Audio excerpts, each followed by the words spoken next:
Good evening. Thank you for attending this meeting.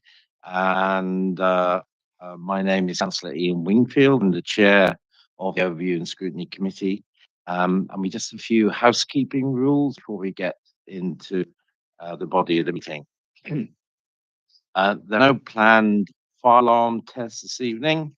If you hear the fire alarm, please leave by the nearest fire exit and make your way to the agreed assembly point, which is St John's Churchyard, Druid Street. Castle security staff will be available to direct you. The public toilets are located off the main reception area, and please switch your mobile phone to silent whilst in the meeting. The meeting is being live streamed the Southwark Council YouTube channel, and a recording of the meeting will also be viewable on YouTube once the meeting is concluded. May I remind members to raise your hand if you wish to speak, and please wait until I've given you permission to speak before contributing. Members of the public are welcome to record, screenshot, or tweet, not the right word now, it should be X'd, the public proceedings of the meeting. A copy of the council's protocol for reporting and filming is available on the Southwark website. So if I can move on with the formal agenda. Firstly, we have apologies. I have received apologies for absence from Councillor Sandra Brown and Martin Britnell, the co-opted member. Are there any more apologies for absence? Thank you. I'd like to now confirm the voting members of the committee. So please, when I mention your name, can you introduce yourself? Obviously, I've introduced myself already, so I'll introduce the Vice Chair, Councillor Visa. Good evening, Irina van Lieden, Foreign Bankside Councillor. Thank you, Councillor Abacha. Good evening, Councillor Susanna Camberwell. Thank you, Councillor Chamberlain. Good evening, Councillor Chamberlain from Borough and Bankside Ward. Thank you, Councillor Foster. Sam Potter Farage. Thank you, Councillor Lucy. Southwark. Thank you, Councillor Leeming. Councillor Richard Leeming, Dutch Village Ward. Thank you, Councillor News. Councillor Morgan Newens, Dutch Ward. Councillor Seaton. Councillor Martin Seaton, North Ward. And reserving for Councillor Brown this evening is Councillor Emmanuel. Sabina Emmanuel Clickle. Councillor Rose isn't here yet, so you might turn up later on. And so sorry, getting our education cooperative member. It's for Jonathan.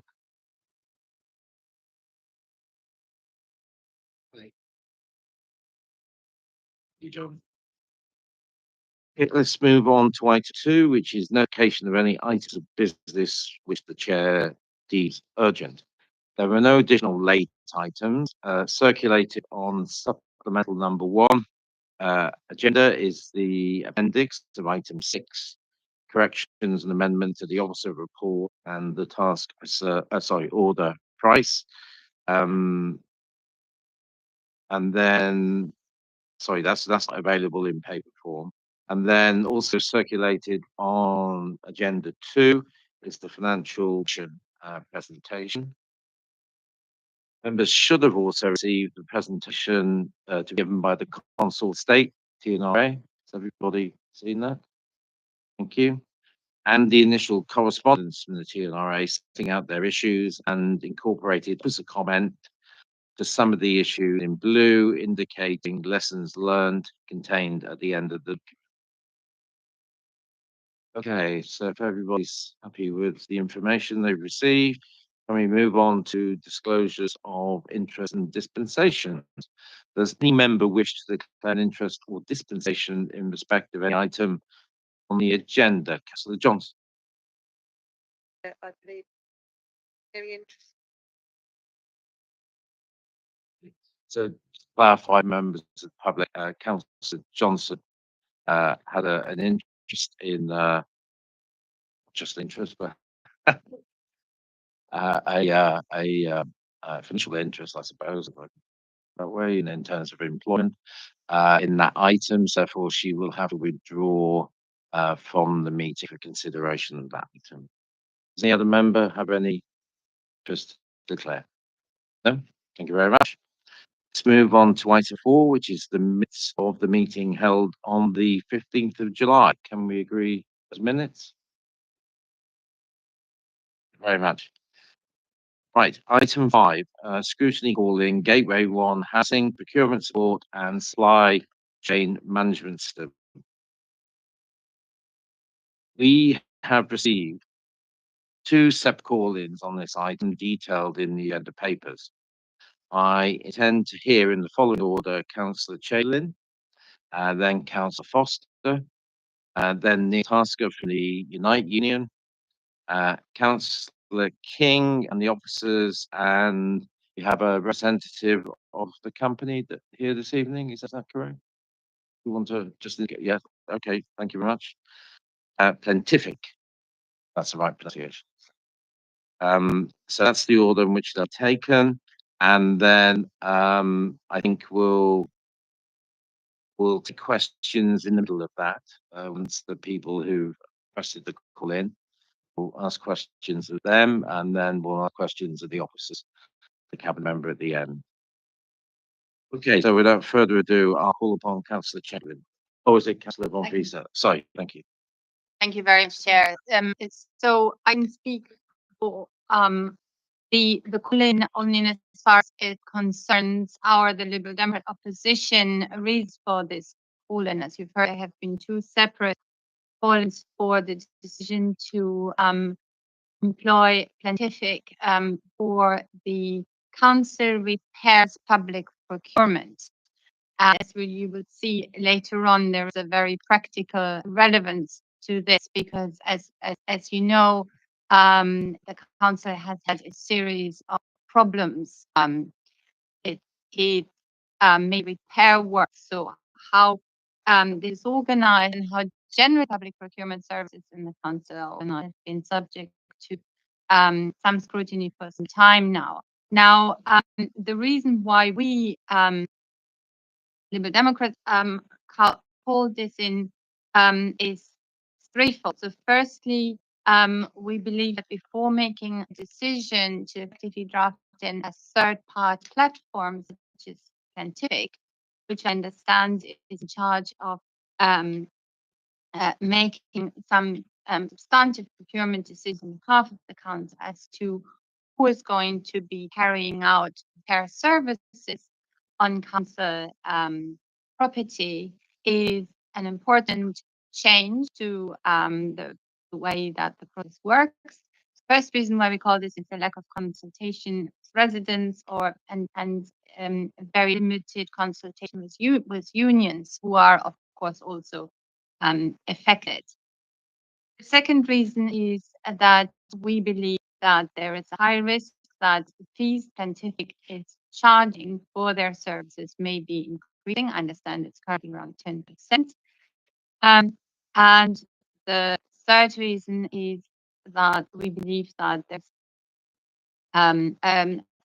potentially a risk that Plentific itself, the platform, is currently making considerable losses, and that represents further risk to residents. Ultimately, what happens if Plentific potentially folds? So some of these risks are also identified in advice from officers in the court, which was originally recommending the procurement decision.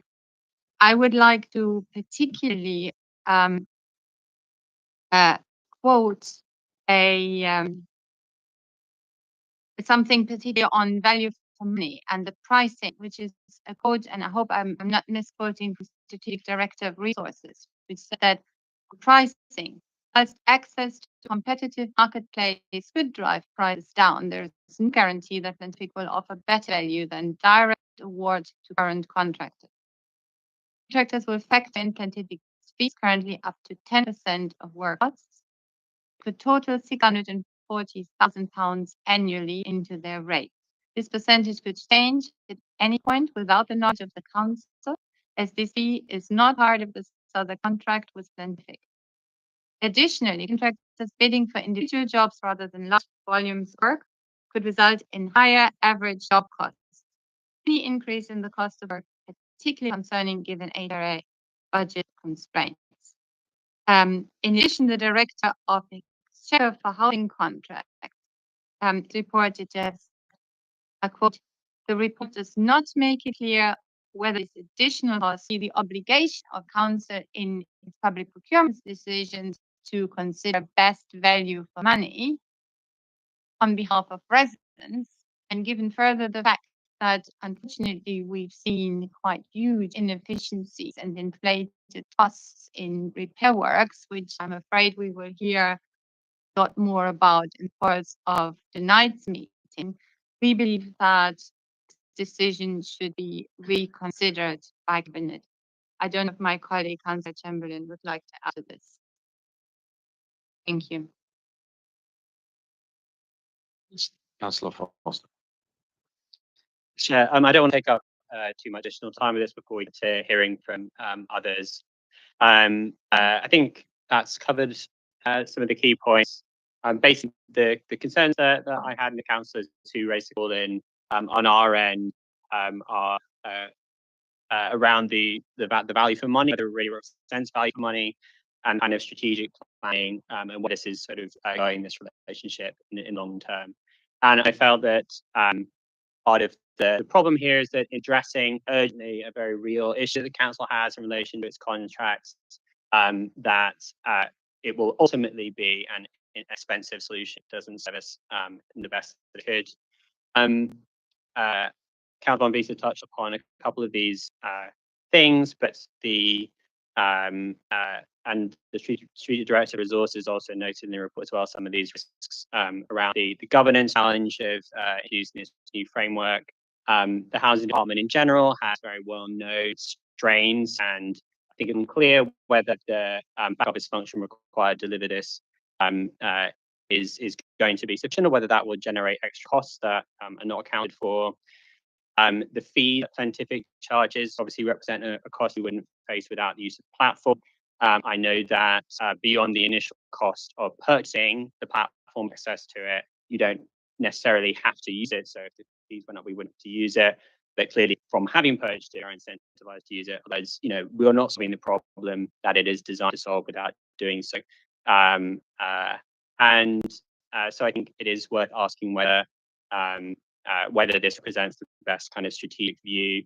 I would note as well there is a question about the time frame for how long we will be employing this for. I know there's something that Councillor King touched upon, that it's a short to medium term solution, and I think that is an unclear amount of time, and the strategy, long-term strategy of this relationship is not as clear as I feel it should be. Thanks. Okay, thank you very much. I'll call Mr. Tasker right now, please.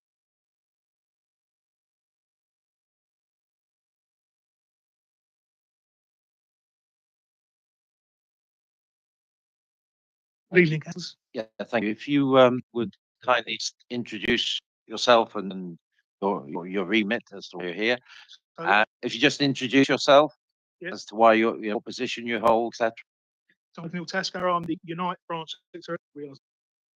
Yes, no, it's just some of us want to know you in person. I'm the Unite branch secretary, and I did write to all councillors asking this decision be gateway decision called. Yeah. And did outline some reasons in email, but so you got 5 minutes to present. Yeah, thank you. So, I've listened to what the council's presented with the Liberal Democrats and then the Labour says and what they've said in their call. I think for me, what a report should do is it should give assurance, and it shouldn't be a gamble. And very much to me, it looks like a gamble. And we're not gambling with our own money, we're gambling with residents' money. In the commit members forward, it says our resident board has been accepted to the changes we're now making. Affairs. On this, resident not consulted, and I think that's an important fact. Outside in the foyer, as I was waiting and got introduced to you, I met Jerry, who's the co-chair of the residents board. I just did double check that with me. I call being consulted at that resident led board. I think this is a momentous change in the way council does business, and it's exposing residents to potentially hundreds of contractors, many of them residents or vulnerable members of the community. And one of the questions has been adequately risk assessed. It talks about vetted, but what does that mean? What does it deliver? What guarantees are in place? The report in the cabinet members' word, and we did meet with Councillor King, and it was a good meeting. But the report claims the residents were getting a lot of better value for money, high levels of customer satisfaction. But then when I say about response, it doesn't go on to demonstrate how these will be achieved or where else they've been realised. So we would like to some sort of benchmarking. The report in main, I assert, is largely speculative, even down to costs as they're subject change. So in the report, the costs of this for the charge to Glenfiddich, but the add-on which you charge the contractors is a variable that is subject to change. In the report, it comes to benchmark various frameworks, but appears to have opted for the most expensive option, the defence access to direct purchasing scheme, which I think it's come to, and it's going to go to a direct marketing scheme. And it says that contractors are pre-vetted. Has this been tested? If you visit the Glenfiddich website, there are various testimonials by individuals, but where is that demonstrated in the report? Satisfaction, right first term, best value for money, added social values that actually been achieved for Glenfiddich is operating. We haven't just got any representative from Glenfiddich, I think. So I've been looking at the website, send over stuff. I think it's the CEO, so we've got the top man himself. I think the truth is a gamble because true costs are unknown to the council and to the residents. The strategic resources at the back, councillor talks about this. It highlights that, whilst access to the competitive marketplace could drop down prices, there's no guarantee that Glenfiddich will offer better value for money. The ethics fees currently up to 10% works costs. 640k per annum will probably be added to the price of the jobs. Additional contractors bidding for individual job, the average price of the job could go up. That's what the strategic director of Voice is saying. And the director of Exchequer for housing, although he's talking only about leaseholder charging, in paragraph 115 says the commission fee, and I think it's important though, adds an extra layer cost to each of the original work order that would need to be justified. The report does not make clear, this is key, whether the additional cost would lead to other cost efficiencies which would compensate by how the system will provide and improve service to residents. So that's me saying it, right? That's your director of Exchequer saying that housing. It's voids and communal works are outside the current scope, but it talks about other bolt-ons that we purchased, but it doesn't say what they are. So I'm not aware of if any of that's related to voids or other sorts of work. Again, mention what are the back office costs for managing the contracts, and the report in paragraph 12 asserts there will be a back office saving. So in fact, saying there's going to be a saving, but in paragraph 91, it says it anticipates there will be no additional resources and it will be managed through existing stock resources.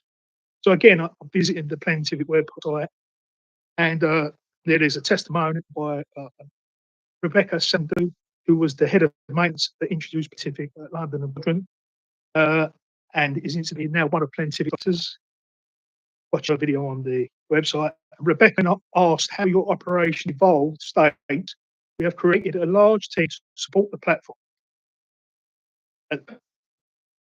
So claiming that it's not about any additional cost, any back office cost, I think is not accurate. And again, court should be factual, should present the costs to the council in full, and should back up what they're saying. And then if we talk about value, if you could wind up now. Yeah. I'll try and quick as I can. Thank you. If we talk about value, I had a look at London quadrants, tenant satisfaction measures, and satisfaction over the last overall service is 61%. Satisfaction with the time taken to complete my repair 56%. And also in the report, the head of procurement says there are no social value commitments. Within the report, I'll try as quickly as I can, it talks about London who they sign up to the Southwark procurement framework. Preventive actions will be required to collect data on employment status from and confirm the living wage, and all talks about the mayor's work standard. How is that going to be done? That's going to be another additional cost, I would assume.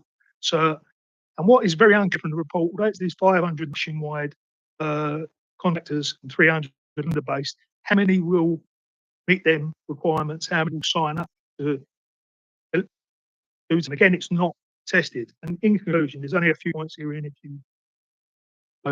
Plenty has outlined in report is a year-on-year loss-making company. It's a rapidly upscaling business, yet there's no risk of mention of demand outweighing supply. Where this happens, demand outweighs supply. Contractors can often high their prices up and maybe be more selective about the type of work that they do. And I think another risk that's not mentioned is in our contractors that we currently use onto that. So they're already open to another work, but they could go and work in Lambeth as opposed to Southwark as a priority, and pick and choose what they do. The truths of managing the system are not represented in the report, and there's been no viability testing. There's been no pilot, which I think is important. If you put everything, all your egg in one basket, you should try it out. But on the Pledge side, it talks about Lambeth Council.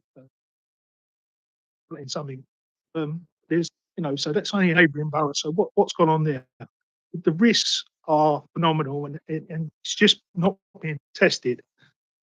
I've done well because I've talked about the DLO. I think much more work could be done on upscaling the DLO to meet the demand. I think on average you need 15 operators every £1 million of work. So we should be looking to grow DLO and deliver much more work in the house, and it's a council commitment. And not a lot said on that in the report. And it talks about small medium enterprises, but how many are within the locality? When it talks about for a council, it's said we've got climate emergency. In the report, it talks of they may use public transport. I think that's take climate emergency seriously. Going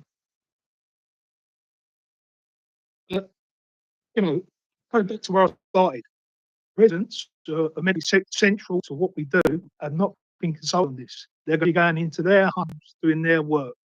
So for me, fundamentally, that's been missed. And thank you for your time. I know I'll wind it as quickly as I can. No, thank you. It's just we've got a very busy agenda this evening, so that's why I'm having to push people along. So I'll throw it open questions now. If any members have got any questions, Neil or two councillors that then to well, question for yourself. No. Yeah, okay, jolly good. My way. Thanks for your presentation. I want to, you mentioned that you've spoken to council. Was a productive meeting?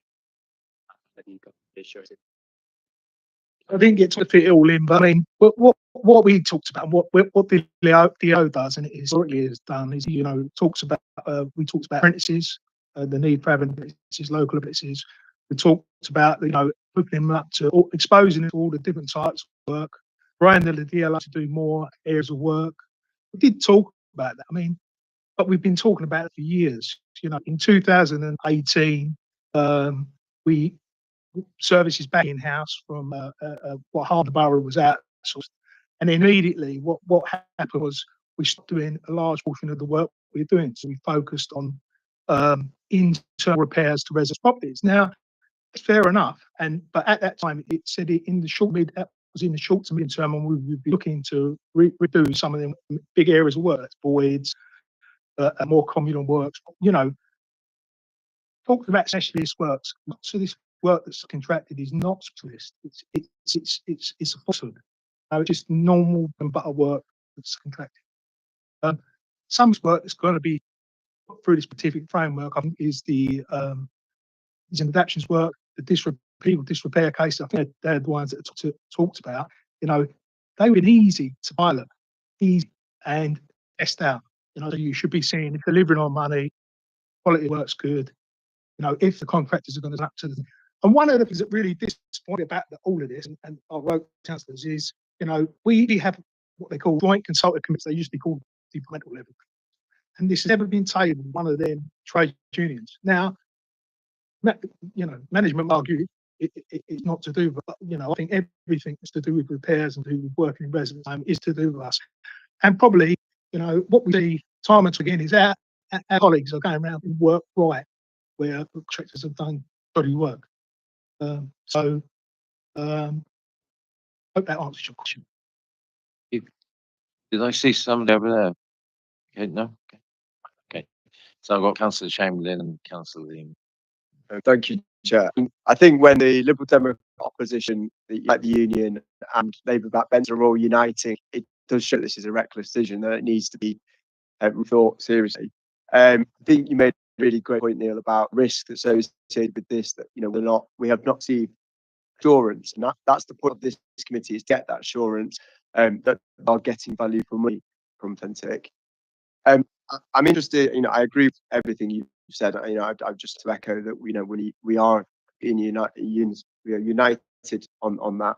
But I'm interested in what you're saying about the impact on the PLO, and training of new people. DLO. Training of new PLO is something very no. Sorry, but training up new people, because I think we believe that we should bring more services in house to maybe train up the next generation of skilled craft people of repair work, because that actually we can do that. We should do that. That's historically the role of the council. What's your assessment of what this central decision could do to bring up that next generation of? Because in the report, I mean, it talks. I think it's the procurement says no added some value, and I think that speaks volumes. I think workforce planning is key. I think we need to do much more on workforce planning, and we need to grow the DO to provide more work. I think for me, I think I said it out. To me, this looks like a gamble. There's nothing. It's a speculative report. You would expect to see in a report that claims all this stuff, evidence to demonstrate what is claimed, and it doesn't give you that. Well, it doesn't give me that, reader, and I don't give the Labour houses called in that, and you would totally echo what you're saying. I think it's quite unusual actually that you get stuff. This is called in this way, cabinet decisions. It's not the norm. And it should ring alarm bells. This committee will do what it can to make recommendations and refer it back into. And then the other point you were making was about that the lack of evidence base that is attached to this. Have you spoken to any colleagues, or fine if you answers no, but do you know anyone else that has worked on scientific and on what the experience has been like? It's quite hard to do this, to do it in the time that was given, and surprised that it's not contained in this report. As I said, that on Plenty site it talks about recently working with Lambeth. I did look on Lambeth's website and I couldn't locate a key gateway report or anything around that. So I'd be interested to know how they did that, because I would have thought they would have followed the same mechanism. It looks as if it might have been a trial. So you've got the CEO, so he might be better placed to answer that question than I am. Remember, they're going to be selling it. Okay, thank you. Salimi. I'm interested in your comments about the unionisation of the workers who might be delivering these contracts. Should we go ahead with this?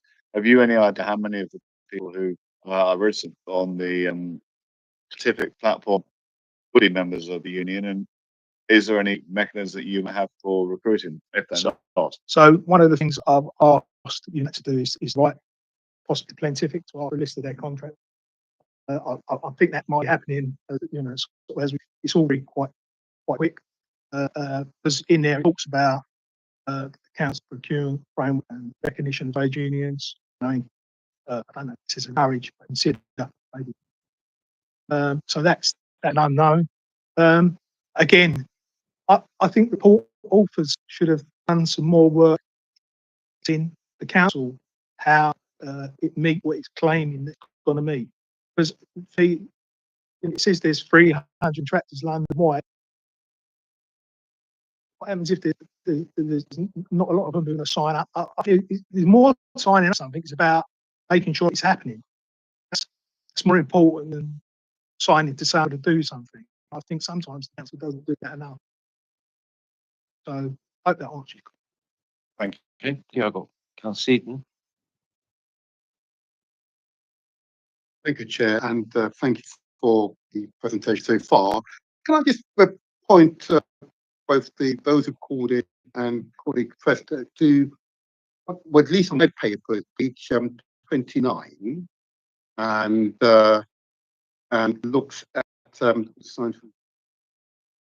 and look at the paragraph that looks at that says that the benefit would only undertake work that towns cannot undertake internally. But paragraph 19. But in other words, those are the work that would normally be undertaken internally and therefore would be subject to some tendering or external involvement. Therefore, it's suggesting, therefore, that the engagement with this company doesn't form the your direct labour force activities. Am I right in saying that? Is paragraph 90 correct? And if I then go on to say that on paragraph 51, therefore has no negative or adverse effect on current internal yellow arrangement or staff directly employed by the council.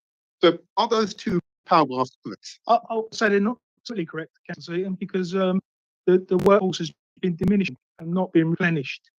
Quite recently they had a number, and I know they're going to say we've put an effort out now, but if you look historically, the workforce has diminished. As said in a report to the committee, what was a shock was that we'd look to grow the delo, we'd look to do our aspect work, and it was only short to medium term that we'd stop doing areas of work. I think the question is, should we be subcontracting all of that work? The answer is no. We shouldn't be subcontracting all of it. We should be doing it using our indirect labour, not paying billions of pounds to companies just for facilitating work. If that's what you're doing, Councillor Seaton, the council endorses this. You're paying millions of pounds to a company just for facilitating work that could be more spent on repairs in resident properties. And I find that a very strange approach. If I may, Chair, just to make sure up to the response. So paragraph 19 says, and I'll repeat it again, just to make sure it's understanding. Works underlying the scientific system will be limited to the work that the council cannot undertake internally with our workforce, existing workforce. These works are larger scale specialist work where it makes more economic sense to go to the open market, make more economic sense. So that's what I'm trying to get understanding. Are you comparing the cost of us delivering specialist works compared to what the direct labor organisation can deliver? I don't think it tells you in that report. I didn't like the report, so I was responding to the report. I think the report is missing lots of stuff. I think the report should clearly articulate that. And as I say, this is a gamble. There's no guarantee around costs. You don't know. You can't tell what the costs are going to be from this report because you don't know what the cost is one job to the next, and that's acknowledged by your strategic director for resources and the director of finance for housing contract. Okay, thank you. Councillor Newnes. Thank you. I was going to ask this later, but I could look at this to you as well, and give you a presentation. You referenced specifically that there has not been any kind of pilot of this project with council. You say you met with Councillor King to discuss and had a productive meeting. I wonder if any explanation was being given. I can't recall there being an explanation given. Thank you. Sorry, there's sort of questions. Yeah, I can't. Yeah. I mean, partly I thought there was a little bit off because we wrote councillors, but I always spoke to the new strategic director and he said, "Oh, you're meeting with the council, so I had that meeting go ahead first. So yeah, I found that approach a little bit odd. I would have welcomed this to be tabled as an item at the Joint Consultative Committee, which is the regular forum that's held between management and trade and the constituent trade unions. Discuss press matters, and this would be an opportunity to discuss it. Great, thank you very much. Thank you for your time, and really, I hope it wasn't too intense. And if you would like to withdraw, then we'll call upon the cabinet member and the housing officers to come to the table. Thanks very much, everyone. And so, can Tiff.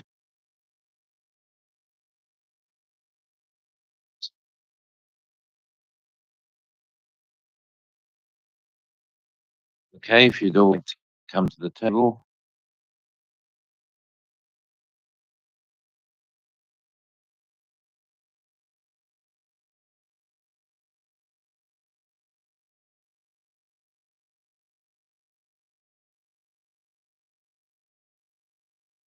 Okay. Good evening. Thank you for attending this evening. We'll do the normal drills. So if you would individually please indicate your names and your positions, and then you can respond to what you've heard so far. And there'll be further questions from members of the council once we've concluded that. So I don't know which end you to start. Okay, thank Thank you, Chair. My name is Akim Oshinad. I'm the Chief Director of Housing. I'm Sarah King, Cabinet Member of the Council. Evening, Henlon Bar, VP of Sales at Clinton. Evening, Swami, Chamsabha CEO. Kirk will continue to manage within scope. I don't know who intends to kick off. Sarah, did you want to speak first? Yeah. Okay, thank you. Thank you, Chair, and thanks to everyone for the questions they've asked so far. I wanted to kick off with a few comments, which I think recap quite a lot on what we discussed at the Cabinet meeting public a couple of weeks ago, and some of which was covered in the report. I think the key thing that we all agree on, I don't think there will be any challenge to this tonight, the housing department needs to improve the benefit of tenants. I really think it's long overdue that some change is taking place, and it's an urgent set of decisions that need to be made to deliver a far more effective way for our tenants. I think a number of people made comments tonight. There is information missing from the report, and there's a reflection. I think there's a section of the report that could have been stronger. I don't think it's missing, but could have been stronger. I think it would have been much stronger about the state we are currently in with our contracts in these works that we undertake in terms of repairs. The specific thing is we are out of contract with our contractors. All those contracts are coming to an end, which means our current system is failing residents. That means we can't have a confidence on how much money we're spending. It means we can't have confidence on value for money, and it means we can't have confidence in our procurement values. Those values are spending money like it's our own. It is about delivering social value through working with SMEs and low businesses. And it's also, for example, about networking with a company that has a history of blacklisting. I think has already been touched on in questions. What is proposed in terms of the new system of procurement does not relate to the work of the in-house team. It doesn't change the work that they are undertaking. The meeting I had with Neil was really helpful and was actually really valuable experience in terms of understanding the challenges that the DLO are facing from their perspective. And I agree with him, we should be looking at to invest in the DLO. I do think we should be investing in guilds. I do think it's unexplainable why we don't have apprentices in DLO. That said, that will all take time to invest in and to develop. And the urgency of the procurement situation within the housing department, within the repair service, is urgent today. I also accept the perfect isn't perfect solution. I know it's difficult to explain what short, medium term is, but what it absolutely isn't is a long-term solution. long-term solution must be putting together our own framework with contractors, so that we achieve value for money and ensure that all of our fairer future procurement commitments are fulfilled. That will happen in the long term, and it will happen simultaneously. It will also fit alongside looking at how we can invest in the DLO and how we can have a workforce strategy. But at this point in time, I do not have confidence how we are currently procuring contractors to do these works. And this is, in my view, not a perfect solution, but is a balanced way forward where we can have confidence on what we spend and value for money of our contracts. Okay. Did you want to add to that? Yes. Thank you. Thank you, Chair. I think it's important to reiterate from an officer's point of view. This is procuring scientific platform is not an attempt to outsource the repair service. The council is completely focused on making sure that the DLO continues to exist, that becomes very productive and effective in delivery for our residents. So just to make absolutely clear that this is the substitute.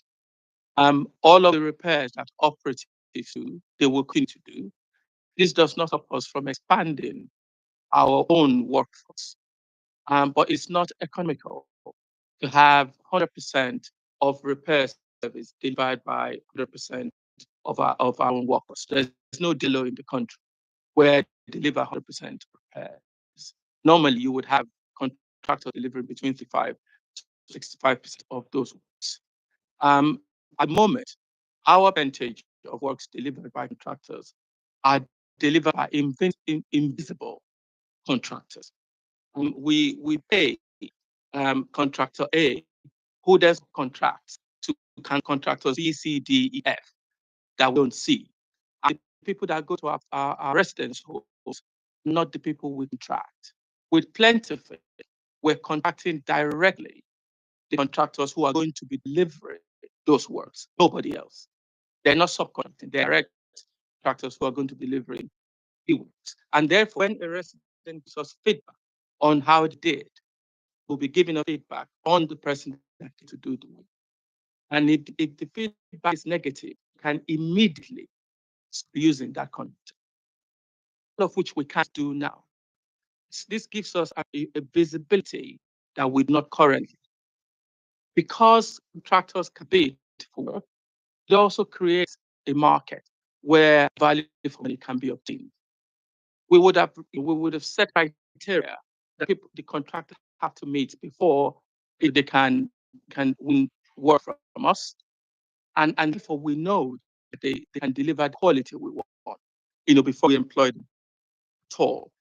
It enables us to do proper contract management, know where the money is going, we know we're paying, and we're putting money directly into the hands of the people doing the jobs, which is not what is happening at the moment.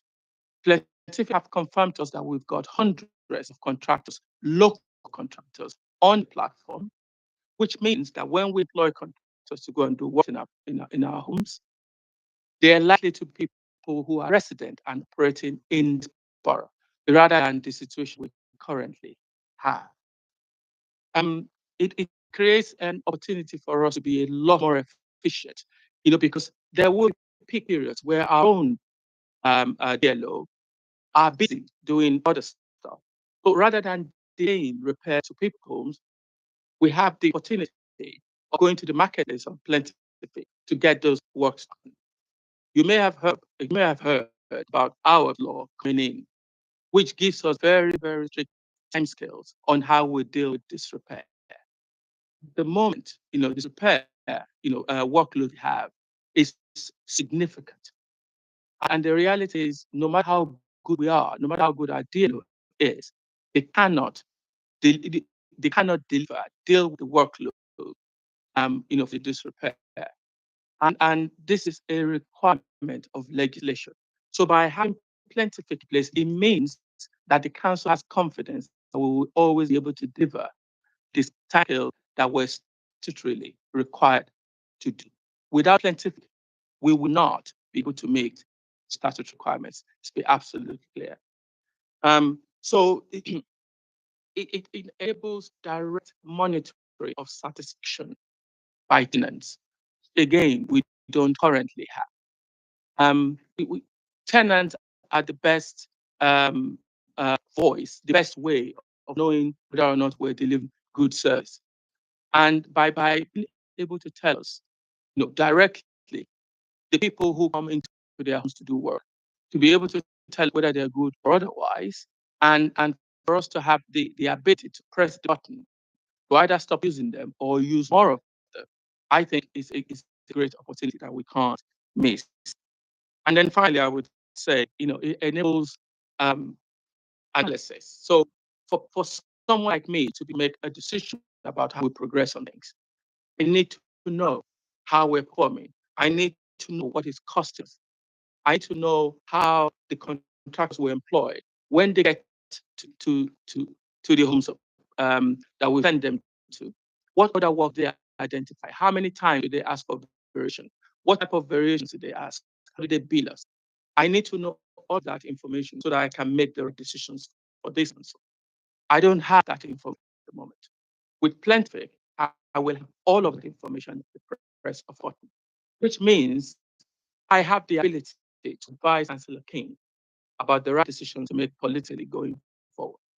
So this is not a procurement to replace, what we have. It's procurement to improve what we have and to make us a good land, which is what we desire. Thank you very much. Yeah, I'll take questions later. We have from everybody on this panel. Thank you. So we'll hear from the company now. If you don't know who's going to speak first. Thank you very much, and nice to be here. I wanted to maybe clarify some of the things were said before about the company, just to set the scene about the gamble and the risk. Been in the housing sector for quite a few years now. Cover 1.6 million properties on our platform. Looked at roughly 3 million residents in the country. Are exclusively focused on social housing in the UK. We have many very large clients that account for us for their processes as an innovation partner, as a deal partner. Names like Q were mentioned earlier, people like Guinness, people like Nottingham Genesis, Peabody are clients of us in very big ways. We support them in improving their services along any deliverables they have to.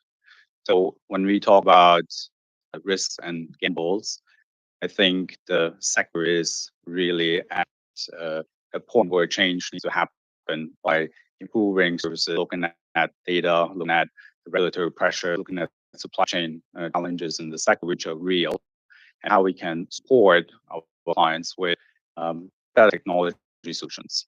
Plentiful is a technology business. We don't decide where a job would go and how that should be delivered. It's our clients who decide that. And one of our most recent client wins was a company called Anchor, the largest senior living provider in the country, 53,000 properties, I believe. And there we are basically the platform that integrates all the contractual relationships, ensure that the entire experience from resident to supply chain is streamlined and efficient. And the significant operational improvements will help Anchor to offer a much better resident experience, have cost-saving across operations, and also enable their contractors to really fulfill the capacity they can fulfill, because the platform will support them with additional resources if needed. There are many clients that have in-house teams. L&Q has a very big in-house team. Guinness has a very big in-house team.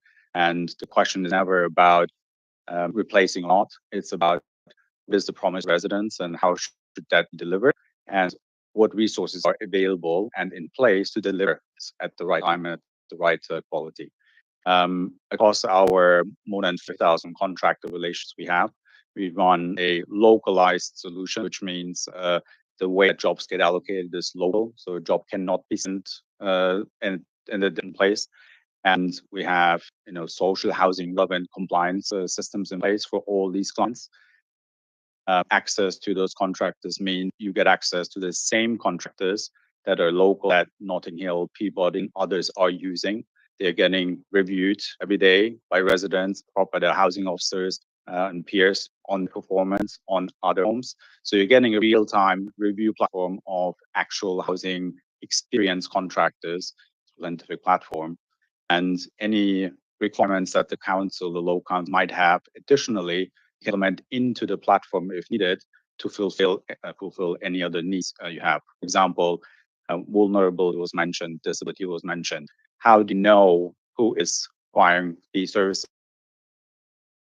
when you're doing the job, your operatives? We have systems to our platform to make sure that if a resident does need it, it does go to the right contractor with the right skill set in place. We do a lot in the sector. We support Women in Trade, for example, which we launched with roughly 100 organizations in the country, bringing women into trade, which was an initiative launched by Plantific. We recently launched Building Skills Trades Research Report with G15 members as a supporting member, doing research on how we can get more apprenticeship into the sector, how can we make housing sexy, was called in the meeting, wasn't my words, but how can you attract more people to it. So we are part of what we're trying to solve, which is, how can we create better systems that can help the residents, that can help our clients and all the contractors fulfill the really difficult position at the moment, which we're seeing lots of backlogs, lots of disrepair claims coming through, lots of damp mold issues. And I think doing the same will not bring the solution with our clients. So clients rely on our support on that. We are a relatively new company, not brand new anymore. So we've been going for 10 years. We won many awards of the sector in housing, best technology provider to the sector, of best professional service provider to the sector, across inside of housing digital, and other awards, which are not paid for by us. It's always also important. We are one of the fastest growing property technology companies in this country. So we are very focused on growth-related software development into the sector. And we recently had an innovation day 2 weeks ago at our office with 40 different organizations in housing, a couple of councils, a couple of housing associations, contractors joining us to discuss strategic asset management, to discuss AI and automation that spring. And so we are very focused on getting solutions for the sector. So yes, we are still burning cash. That's the way that technology companies are built. You have to invest a significant amount at the beginning to build product solution for our clients, to have teams in place that can help our clients with management, from services, integrations with existing systems. But that cash burn is very much funded by a capital raise we have done with investors, and also plan our business plans. And now with a significant amount of housing associations on board, it's to us how we run that cash and how grow that business going forward. Yeah, that's pretty much a summary of us, Plantific. We are, that's also why today I think it's a great opportunity to move services across this council. We can, help in the short term and take some of the pressure points off of what clearly is a struggle across the UK housing, and support as much or as little as needed. Great. Thank you very much. Do either of your colleagues want to say anything at this stage? Or? No? Okay, great. Thank you very much. Just before I bring my colleagues in for questions, mention was made about a potential pilot, or Lambeth had done something of the same. Can you cast any light on it? I mean, we are not going full in with the council. Like when we talk about pilot, this is almost like a pilot for us. Like it's not a mention of the council changing everything with our platform. That wouldn't be considered a pilot from our side. A pilot is what we're doing right. It is coming in, sorting with something for us relatively small, and seeing if that works for the council and the way we work with them. It's for example, the anchor deal which I just mentioned. There is no pilot there because they signed a 10-year contract with us, which is a contract to go in full with all the solutions we have integrating all their contractors into the platform. They're using all our solutions, compliance, plant maintenance, inspections, capital programs, which the council is not contemplating to do at the beginning. So in theory, is a pilot. We just never defined it as a pilot because as plenty we don't use the terminology pilot, but it is a small start. It's not a big start in that way. Okay, thank you very much. I'll bring my colleagues in now. So I've got Councillor Leeming first. Thank you, Councillor Wingfield. For Plantific's benefit, I've worked in digital media since the late 90s and I'm very keen that the council gets significantly more ambitious with its use of digital platforms to drive efficiency for the work we deliver to residents. So I am interested in the fact that we are procuring a digital platform. It strikes me that you are, many other platforms, you're a Tinder for housing repairs, or an Uber for housing repairs. So, these do in many ways provide lots of efficiencies, both to users and to the people procuring them, but they also bring things that cause concerns and there are unintended consequences from it. So there's two things that I am interested to find out more from you. How do we, the council, manage our commitments to paying conditions for the people that we're employing via your platform? How do we manage our commitments to the environment via your platform? And how can we ensure our commitments to localism again via your platform? How can we make sure that we are employing local people when the unintended consequences of perhaps bringing in people from wide distances? It adds to more journeys, adds to more white vans on our roads, which councillors I would be very concerned about, as many councillors would know. And then finally, I pick up your point about cash flow. I agree completely that the way you funded is sound standard for your sector. But what happens if you run out of cash? Are we then left in and you bust very suddenly, which can happen and does happen? What happens then? Thank you for your questions. And I'm not sure I have all the answers to your three questions, especially around the environmental point, because there's a lot we can discuss there around your strategy and what you're doing today. But I'll try to answer all three. In regard to in-house team, that's not a topic in this relationship. So how are you paying your in-house team if you're discussing your DLO through us is, not part of the project. That's not what I meant. I mean, how do we ensure that we're paying your contractors fair? Right.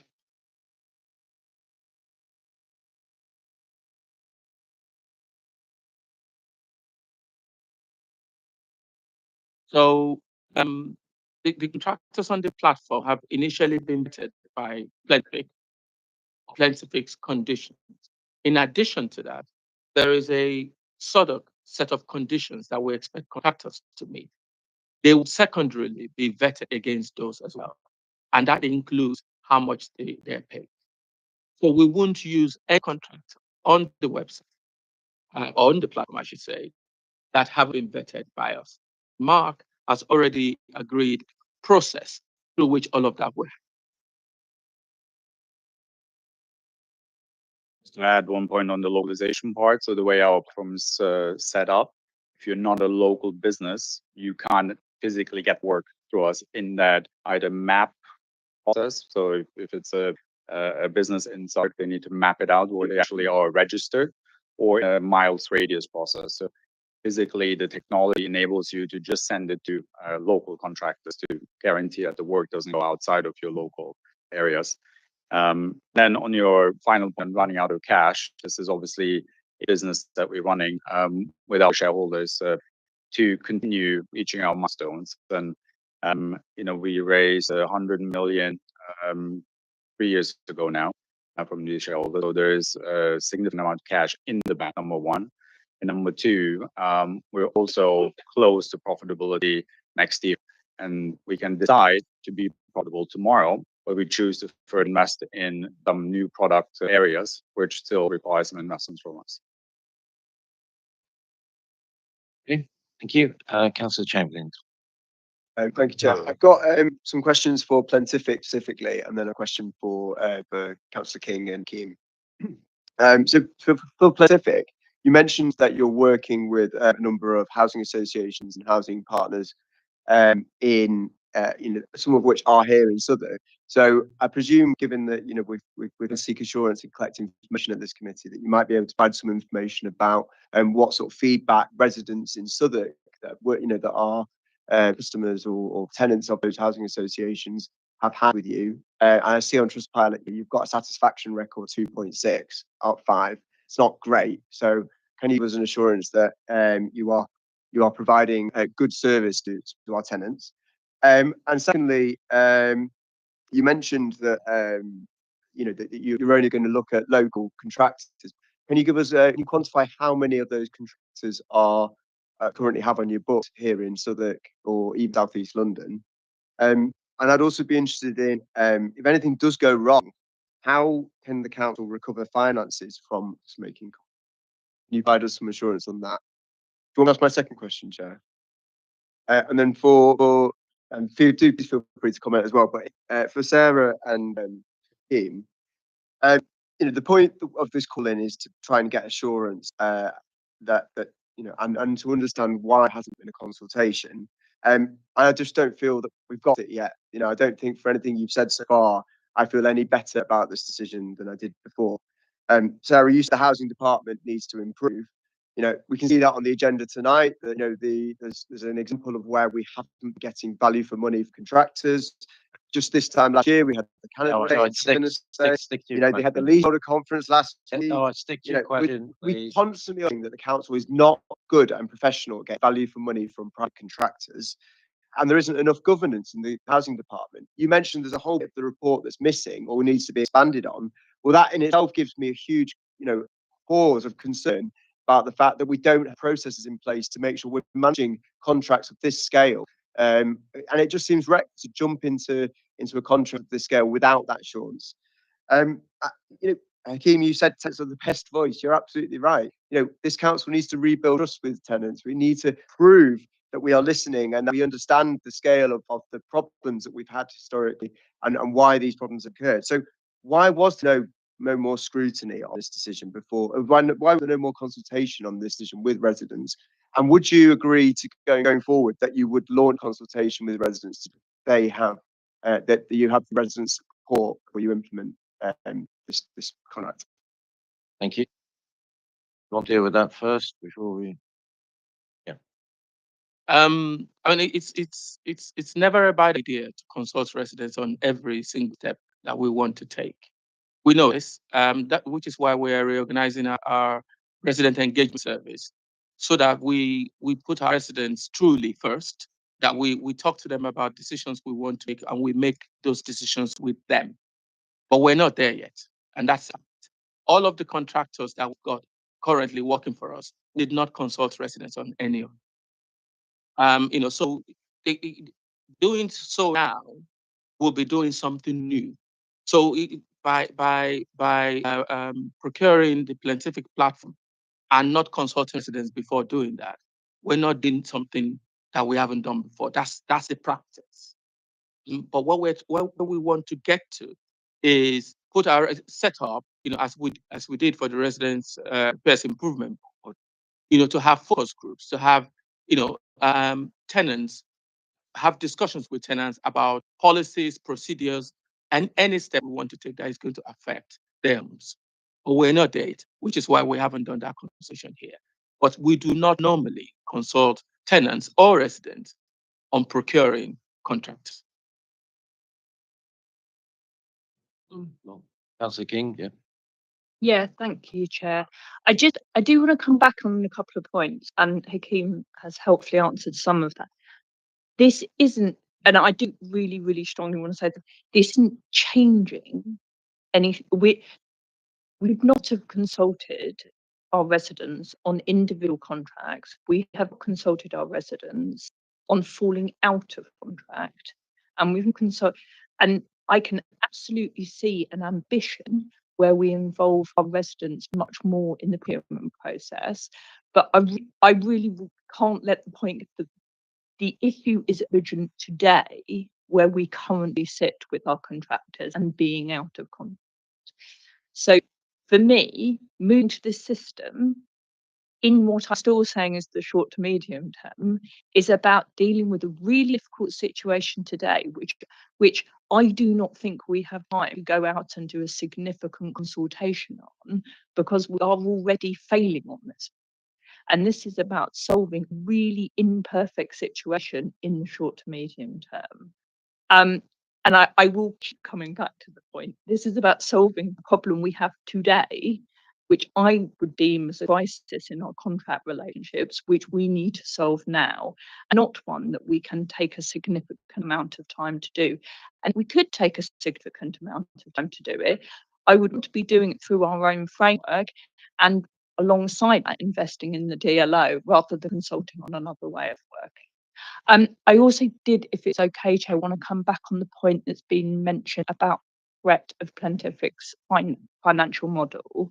I think it is really important to understand that the contracts we hold are contracts that we will agree through platform with contractors. So the financial relationship on the contract itself will be with the contractor. It will not be held by Plantific.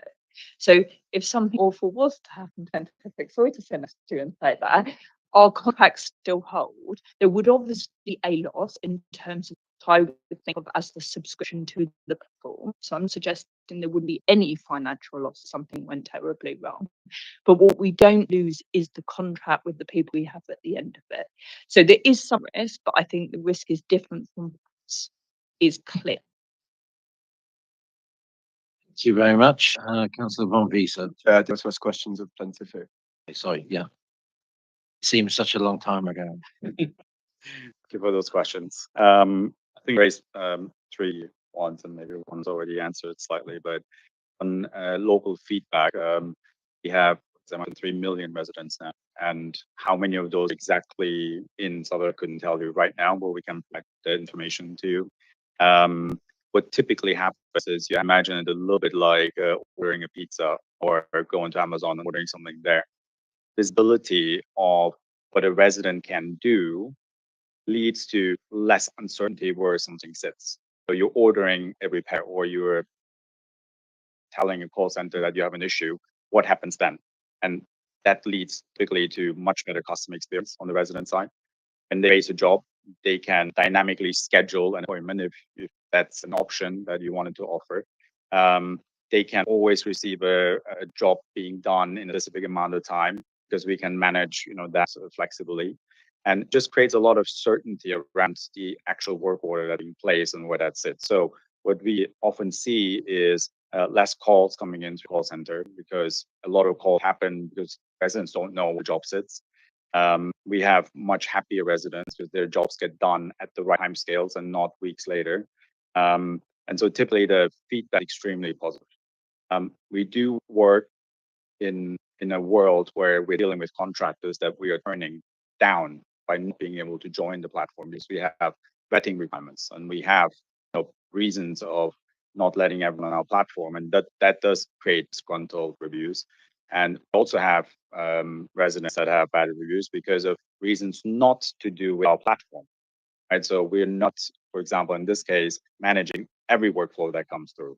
So sometimes it's also not so easy to identify where the issue comes from. But there are, I'm sure, tens of thousands of residents in Southwark using our platform already through those clients' fees.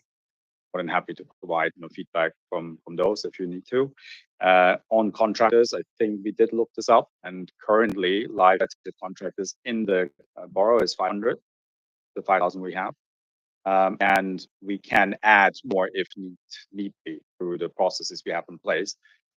So we do onboard as many contractors as demand requires. So we're not just a rate people side or an Uber that just goes and unlimited supplies on that side, but we're very focused on getting on board what's needed. And oftentimes clients even just bring their own contractors.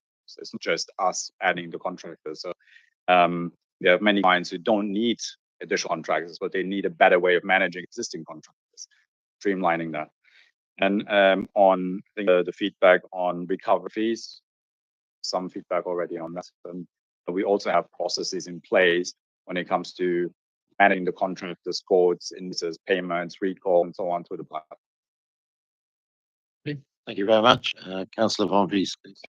Thank you very much. I have to say, I am now more confused than before, and I'm not confused really, but what Scientific explained, nor by the value added that you can provide. I'm also sure that the feedback that you receive from on your platform is probably a lot better than that some of the contractors currently receive for the services from or the gift for services provided by Southwark if they were asked for any feedback. However, I am confused by what you said, Councillor King, on the alternatives. So I understand right now there is a crisis, and Hakim, you explained that the crisis is that there is no visibility of subcontractors. And I wonder whether putting in an intermediary, even as a sort of short-term sticking plaster, is the right way to go about this. So what alternatives are there? Could we not, since I understand we have to do secondary vetting anyway, and therefore it takes the resource in Southwark anyway, right? The famous back office team.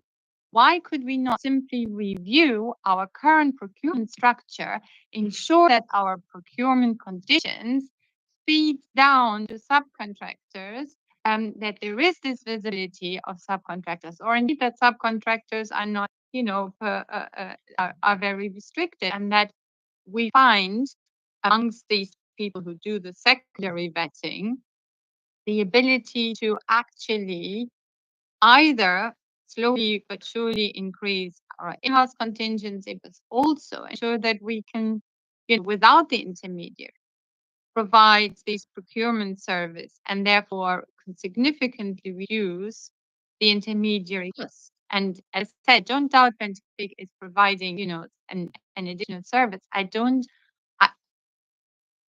understand how it could come to a situation where we don't have visibility of subcontract, why we can't feed that into our terms and conditions. The subcontractors have to be visible, and that feedback about contractors has to be immediately fed through the main contractor to council. I mean, it doesn't sound like rocket science. So this is not a question for Scientific. I did understand what they offer and what they do.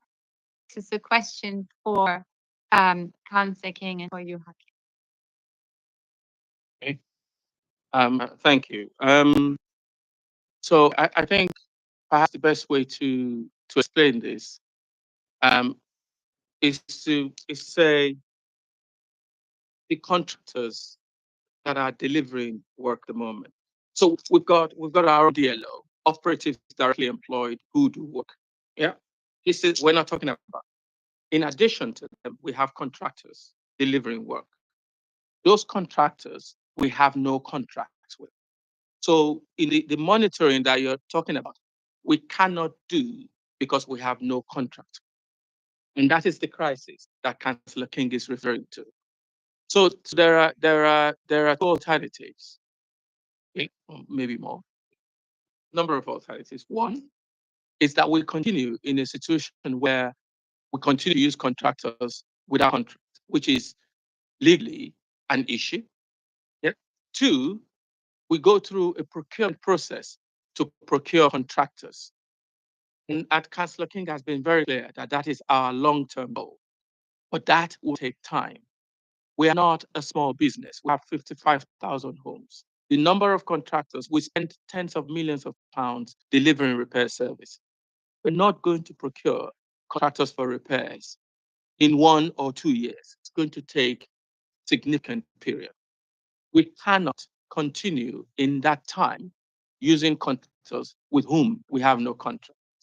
So what Plentifig does is replaces. It is possible that all of those contractors could be vetted. Yeah, you heard the CEO say earlier that organizations do bring their own contractors.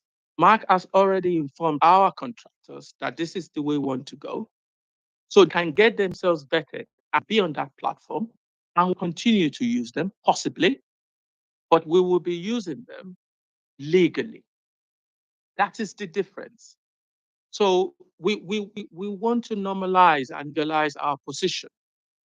And I wouldn't describe this as a sticking plaster because we're far too big to use a sticking plaster. It is a proper way of doing something that we're not doing in the right way at the moment. So are you saying that at the moment there is no legal basis at all for the work that is being carried out in 55,000 homes? Those people are actually not contractors because obviously if there is no contract, then they are, I don't know what they are. On what basis do you pay them, and on what legal basis do they carry out this work at present, if I may ask? They're carrying out work because that's the type of work they do. In a lot of cases, they were procured properly and the contracts have expired. So there are terms that are being carried on. But in reality, when you are out of contract, you do not have the hold that you were in contract.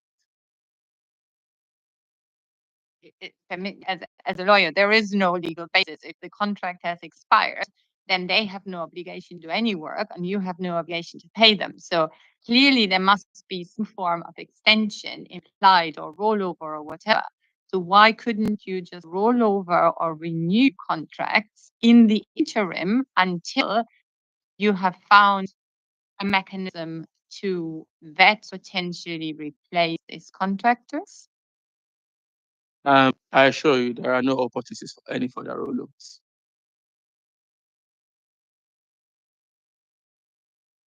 Because you cannot indefinitely continue to extend contracts. All right. Councillor New.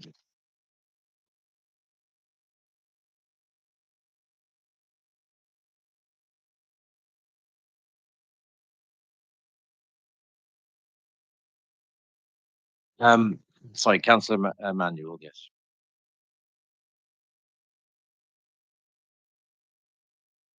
Have you got any procedures or guidelines in place for your workers when you go and do work for the different organizations to see that everything is carried out the way you want to? So one of the reasons why I'm asking this is for years, tenants come to our surgery saying this contractor came in, they spoke in a different language, we didn't know what they were saying. Some of the people are elderly, some of the people are sick, and these people just come in, they don't say hello, they treat the place like their own and stuff. What procedure have you got for these people to do the kind of work that we're expecting them to do? Fair question.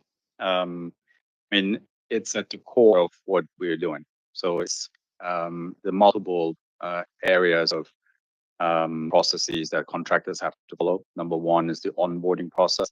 They have to go through a compliance check where we ask all the relevant questions to onboard them, insurance, qualifications, and they have to sign off, lots of different things that we have developed over the years with housing clients together. And I think there was mentioned earlier around additional work for Southwark Council. There wouldn't be additional work, we would just add additional features into our bidding process relevant for your needs, contractors to adhere to. There wouldn't be any more manual work. But what then happens is what you described is what happened today with our clients. When they work with contractors, just don't know. And they have to rely on word of mouth. Somebody said something and then the contractor, who was it, and so on. With a technology solution, you can get the real answers to those problems in real time because we have the workflow worked out every step by step, and you will know if a tenant was at home or not. You will know if the job was done at first time or if second visits are required and requiring additional work. All this information is summarized on a single platform based end-to-end from a job being raised all the way to job being completed, with the review sent to the resident at the end, if that is turned on, to get feedback for every single job that comes to the platform. So your team can look at behavior of every contractor in real time, and you can then react. a platform, we collect reviews for each job that comes through. And it's also across all the jobs that contractors do on our platform. So it can be that a contractor does, 10 jobs for you in a week and 10 jobs for Peabody and 10 jobs for Notting Hill, when you get full visibility of all jobs on the platform. And what it creates is real benefits for contractors working through a single platform. Because now a contractor who could work for 3 or 4 different clients in the borough only has to sign up once. And that one time creates the effects that they have to integrate with all different systems. They don't have to go through these processes again and again. And to the point around, why don't you just do it with your own contractor today? It's very difficult because they don't use software, the systems that are needed to create a much better resident experience. And so we streamline processes for the contract as well. And so you get full visibility from beginning to end. And you mentioned vulnerability. If there's a case where we know from your system, that the person requires additional support, additional help, that can be raised in that way to go to the right contractor. Today, I don't think that's the case probably with most of our clients, because they just send it to their one contractor app or the in-house team, and it doesn't get channeled to the right type of delivery.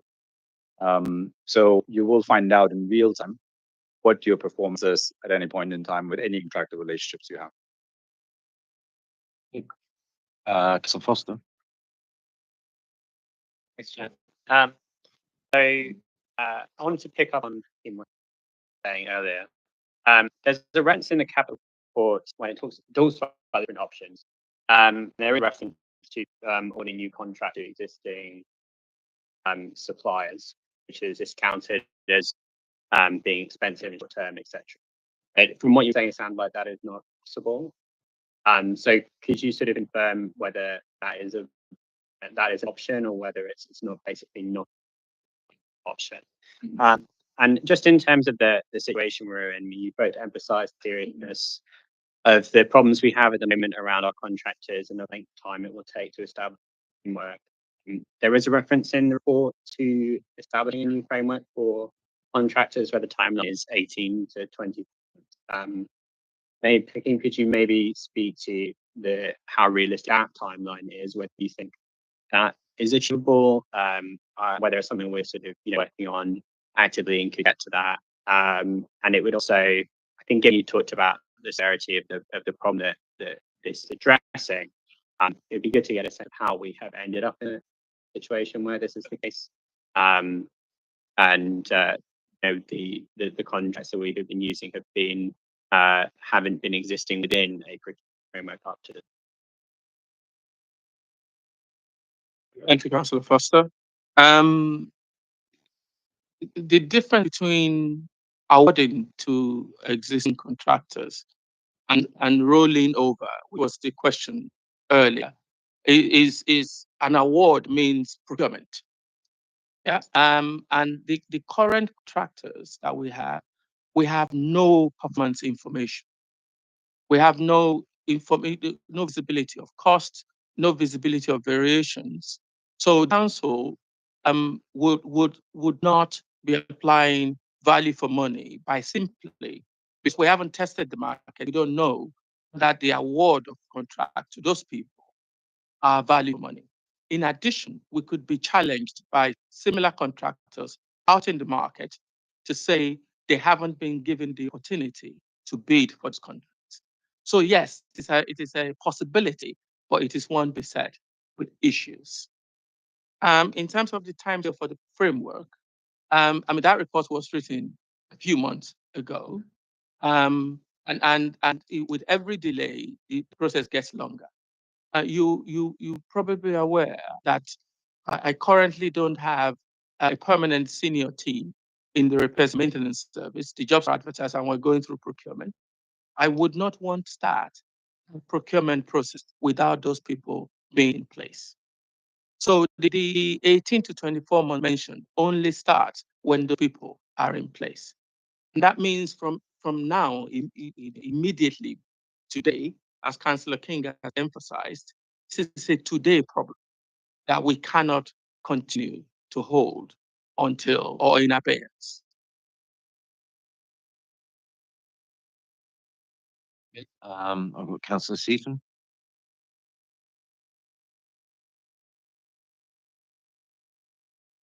Maybe a few questions. Fortunately, my colleagues have asked a number of questions, but the responses are, well, they generate additional questions. Okay, let's first of all just refer to my opening point to the new representative with regard to paragraph 19 on 29, where I highlighted the fact that in fact it is not going to be undertaken under it's a specialist work you're not able, the DL not able to undertake. That's understood, and I've also understood that paragraph 21, therefore, no negative or adverse effect on the council's internal DLO arrangement is employed by the council. I've understood that, but your answer, of course, does generate some questions. Now, if I may, with Councillor King first in context, you're quite correct that if we're in a situation in which we are, we've got 55,000 properties, we're spending tens of millions of pounds each year, but we don't have a contractual arrangement with those who are delivering the service. That's an astonishing situation. I don't want to comment on that just now. What I'm really focused on for yourself is that Councillor Foster is quite correct. The paragraph that alludes that it would take maybe 2 or 3 years, notwithstanding the response we've had from the director, is in the report. I was taking that quickly as read. So I don't think it's read it in my and I am going to have to maybe speak to the chair afterwards, I suppose. Is we do need a time frame, and this is a public meeting, so we do need a time frame. So I'll leave that in the air. My follow-on question, of course, is protection of our residents. If there is a contractual arrangement with all legal parameters that are in place for our residents, are they protected? Is your vet, if clearly, if you are paying a contractor which hasn't done a contract, but may have in the past had a contract, but 5 years later, 10 years later, does not, and is employing persons, how you decide the persons are appropriately vetted, EBS, all the usual parameters? I'll leave that question to you. I now need to move on, if I may, to the issue of this comparison, because I understand why the point has been made, but it is an innovation. Innovation should scrutinise, but I can understand in terms of context. How much are we spending on repairs?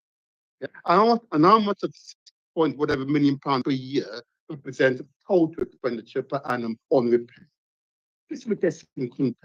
If it's in maybe 10% total expenditure, or is it maybe 5% or less? That expenditure. And my last question is to technically right, certificate right. Just to understand, there were, I think you said 500 local contractors. In my day, I would have asked follow-up questions. Well, can you tell us what area of specialism, who leads the contractors? Do they with the diversity of our population? How compliant are you with our standard policies? How broadly compliant are they to the scrutiny, which I'm sure the director alluded to, that they will additionally go through before they're accepted as being a suitable contractor here in Southwark? But open questions about the context. If it's 2 to 3 or 24 months, how long would it be when you'll be in a position to present to the cabinet or lead scrutiny a plan to ensure that DLO is fit for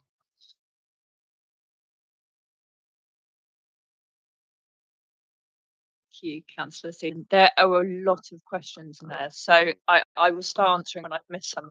Please do remind me. So just going back to your point about timescales, which I think is a really, really important one, because obviously Hakeem is very difficult to start that putting together of our own framework timescale. I think it's so. I'm just trying. Sorry, about 36. Yeah. I think it's really difficult to be absolutely definite. I think what I can say is that I absolutely want it to happen. I know that's not enough. And I think the key thing is it's as a committee you continue to hold to account on it. I am really conscious that there is not a senior team in place and there is a significant recruitment process going on at the moment. But what I do have is from my perspective, but also very much an understanding from Hakeem that once that team is in place, that it will drive forward doing this, and that this is a stopgap measure in that space. Been 48. That I would like to say less than that because it won't take 6 months to do the recruitment process, because the recruitment is live at the moment. So I would want to add people do need time to leave jobs and join jobs. So I would add 6 months to that process, not 12. That would be how I feel about it. Well, that's not the most scientific answer because we are live in the recruitment process. So yeah, they have been offered employment yet. Just going back, so that's a time scale for our own framework. I think timescale for investing in the DLO, though, is a very different conversation. What I'd like to see happen is the development of a workforce strategy, which is something that Neil specifically made the case for when I met him when we originally deferred the cabinet from the meeting that was scheduled to the next one. I think it is a workforce strategy that would probably sit beyond the DLO and across the whole of housing department in terms of making sure that we have the skills and resources internally. That is a big piece of work, which I'm not going to put a timescale to in this meeting, because it obviously very importantly needs to have fullest involvement of the union in it as well. It needs to look at skills and resourcing. It needs to look at the challenges of an aging workforce. It needs to look at the roles of apprentices. It needs to look at efficiency. It needs to be done in the context of the HRA budget recovery plan. So there's a huge amount in that needs to be taken into account, which I don't want to give specific timescale to because it's got so many moving parts. But it is both things, not just one thing. So it is the framework and our in-house service, not the framework or the in-house service. And I think it's important that I'm clear that it is both. One of your other questions was about my the issues around being out of contract. I think biggest risk is a financial risk. I think it is one where I think you've also asked a question about how much money do we specifically spend at the moment. That's a question I can't answer because we don't know. And what Planific does do in a short-term situation is ensure we actually know how much money we're spending on contractors in the repairs service. So that's really worrying. I can't answer that, and that is one of my main drivers for talking about a crisis, is being absolutely clear how much we spend, so we can then be absolutely clear that we're achieving value for money. So that's where I have the biggest fear about the unknowns that are currently the case. The people doing the work, I have less concern about, which sounds because they are organisations that have been undertaking work for us in the past. But you are right to recognise that there are lots of risks, legal ones, financial ones, and confidence ones, working with contractors who aren't contractors. I feel like I've missed some of you.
I mean, correct me if I'm wrong, but I mean, my understanding is that this contract with Plantific very much sort of bridging the gap for the very reasons that both Councillor Chamberlain and Councillor Vaughan have raised this evening. So, but you know, holds a piece of string. I think that's the problem, because until these other systemic issues are resolved to a certain degree, I don't think it's impossible to put by 25th of May 2030. I don't think that's a possibility anyway. Keep.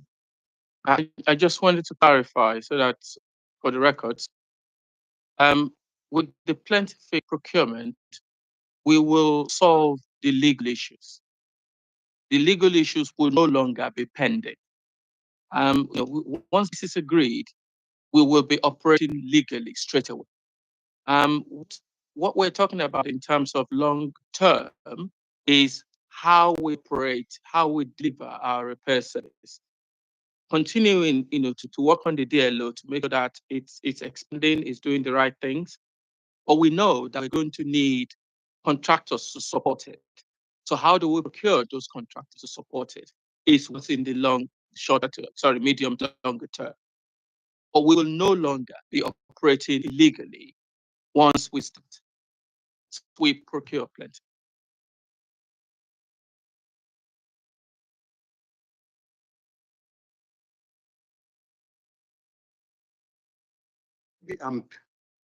That in the report. The report said, and I started off by this paragraph 19, works assigned through the scientific system be limited to works that the council can undertake internally with our workforce. These works are larger scale or specialist works where it makes more economic sense to go to the open market. But that's what you said, as you refer to the entirety. This refers to those aspects do not deliver using your internal work. And what we've been saying is, at the moment, the contractors we're using to deliver that paragraph 19 is talking about, we do not have contracts with. With Plantific, we will be using contractors that we're contracted with.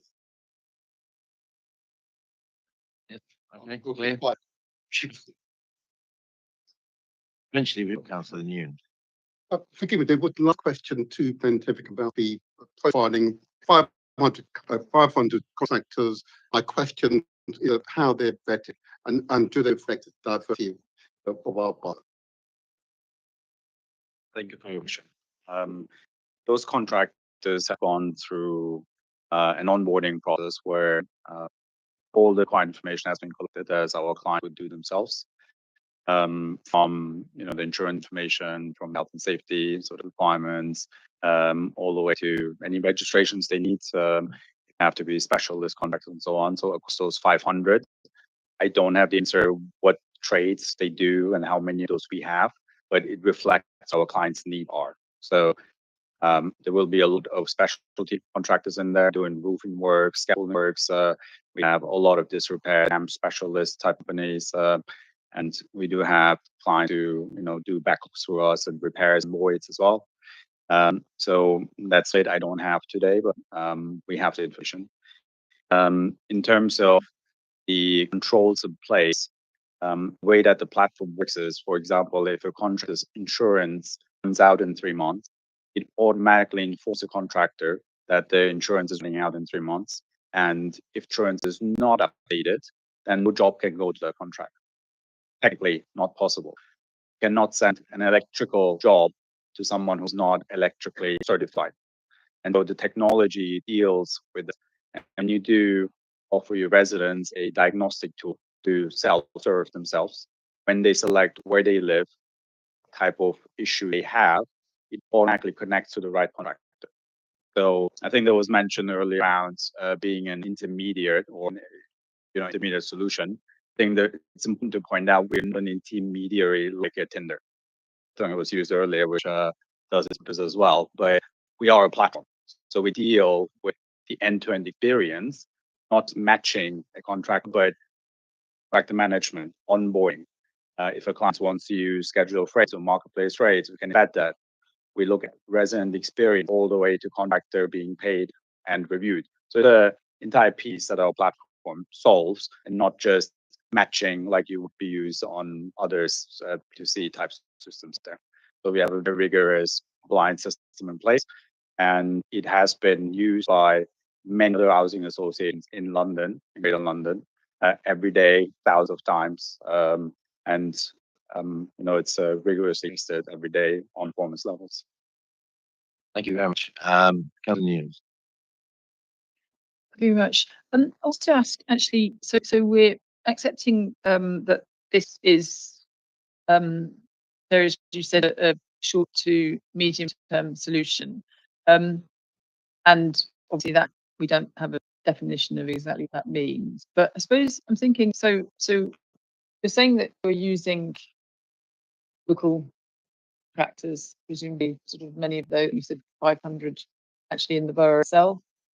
And I'm assuming therefore that some of those contractors might be people that we're already using anyway.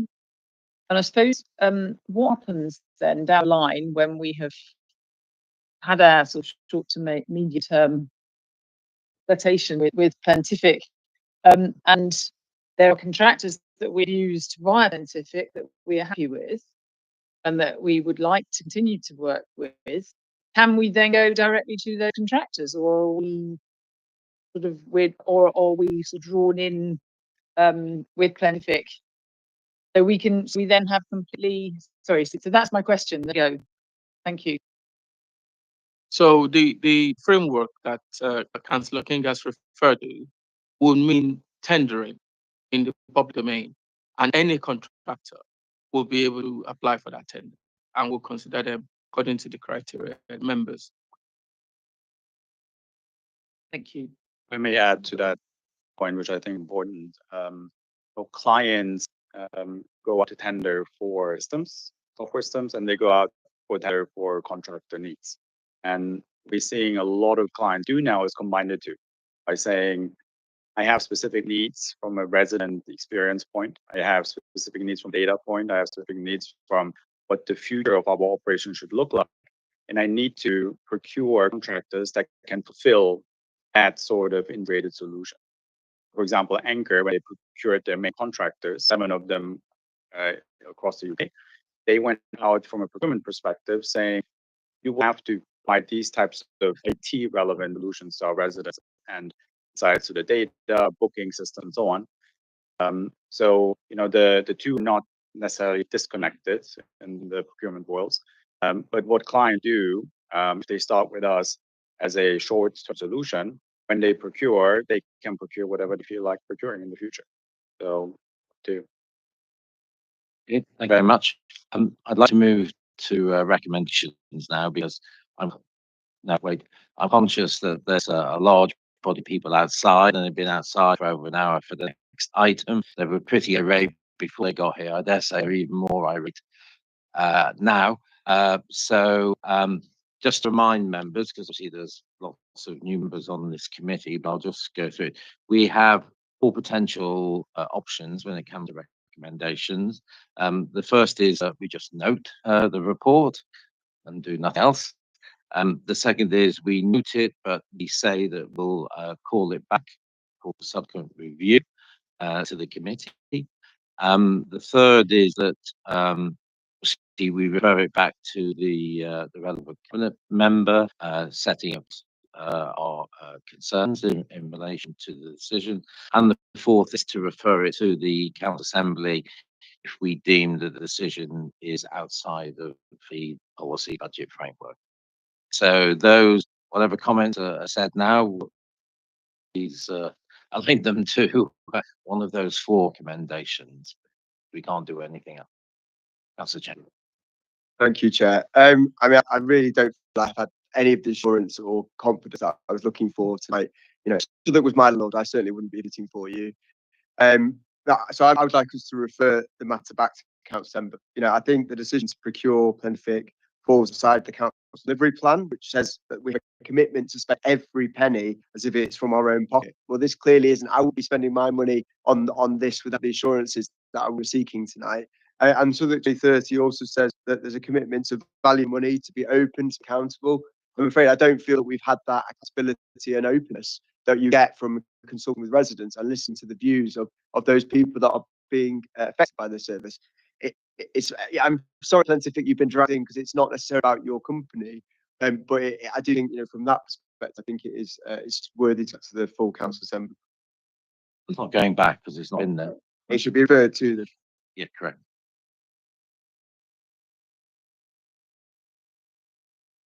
So I'll take.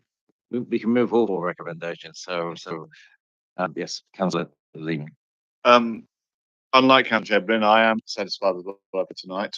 Like I said in my earlier preamble, I think the council has to use digital technologies more, much more. We have to be more agile in services that we give to residents, and we have to be much more agile in the way that we procure services from local tradespeople. This is a platform ensuring opportunities to people able to carry out this, which is fundamental to digital technologies in the 21st century. And it's, as I said, fairly scientific to Uber or to Tinder. I mean, it's a specialist form of matching opportunities to the people who are prepared to carry it out. It feels to me that officers and Councillor King have looked through the concerns reasonably well. It feels to me that this is something that we could it isn't something we're locked into for the rest of our lives. I mean, it looks to me it's something that we retain a certain, a good and enough of a degree of control over the contracts, so that we can. And it feels to me also that we're getting an awful lot of data back, which will enable us to be more efficient in the way that we prioritise this in future. So I'm comfortable with the report, and so I would be in favour of noting it and moving on. Thank you. Anybody else? Councillor Foster? Thank you, Chair. I'm not sure I share Councillor Lee's enthusiasm for our digital forms. I think my concern about how we respond to this report, though, is around what we've heard from the cabinet member and from the director about our current operations not being legal, as we are using contractors and not contracted. And I think limits the scope of what this committee able to recommend. So I think that I'm at a bit of a loss as to exactly what we propose. As I suppose if we accept what we've heard, it means that any recommendation that leads to a further process of considering a decision will extend a period which we are not operating in a legal way. That seems to be what we have been told. So I think that acting kind of responsibly, it puts us in a very, very difficult position that I don't feel, particularly comfortable to be in. But I think that that's a very important element. That this is clearly not a situation in which we are judging the merits or otherwise of the specific use of the platform. Even if I have a sort of different view of these things, other councillors, that we have to take into account the situation they're in. I mean, I know the cabinet report doesn't talk in those terms, so I think they've been laid out in a much more frank way about the circumstances. I hesitate to move towards a recommendation one way or another, but I do think that that's clearly those are the dynamics of the situation really, that I think are most. Okay, thank you very much. I'm going to bring in the officer now because it's a point of clarification constitutionally on what the changes. Yeah, Chair. If you look at paragraph 11, it has the 4 potential outcomes, but I don't think that the paragraph B is open to the committee because neither of the call-ins specified they thought the decision was outside the policy budget framework when they made the call-in. Both on both forms, on page 15 and on the equivalent page, which is page 22, both said no. So I don't think you can now change and say you think it is outside the policy and budget framework. I think the only decisions that are open to the committee at the moment are A, C, and D. Okay, thank you. So I've just got a call in front of me, and it says, the link between strategy and implementation to be retained, and that's one of the reasons why we have called the decision in. And the council's delivery plan, Southwark 2030, includes value for money, and working with residents as some of the commitments in that 2030. So it's clearly not doing either of those. So I think it's completely valid to call this in, and it'd be shameful if it wasn't. I'm not suggesting it wasn't correct to call it in. But not to go to cabinet, to council assembly. So all councillors have their view on whether this is appropriate. Well, I mean, the legal officer's been clear when you submitted the form, and the question there, is this decision believed to be outside policy and budget framework? You said no. So, that's it's in black and white. But Chair, can I ask clarification on that? The verbatim text for the reason for calling is the council delivery plan, so that 2030 includes value for money, creating jobs for local people, a greener environment, better employment conditions, and working with residents. That's the first paragraph that we put in calling. I think that's completely in line with the financial and public strategy. But I'll bring the officer in again, but my read of it is completely distinct. But anyway.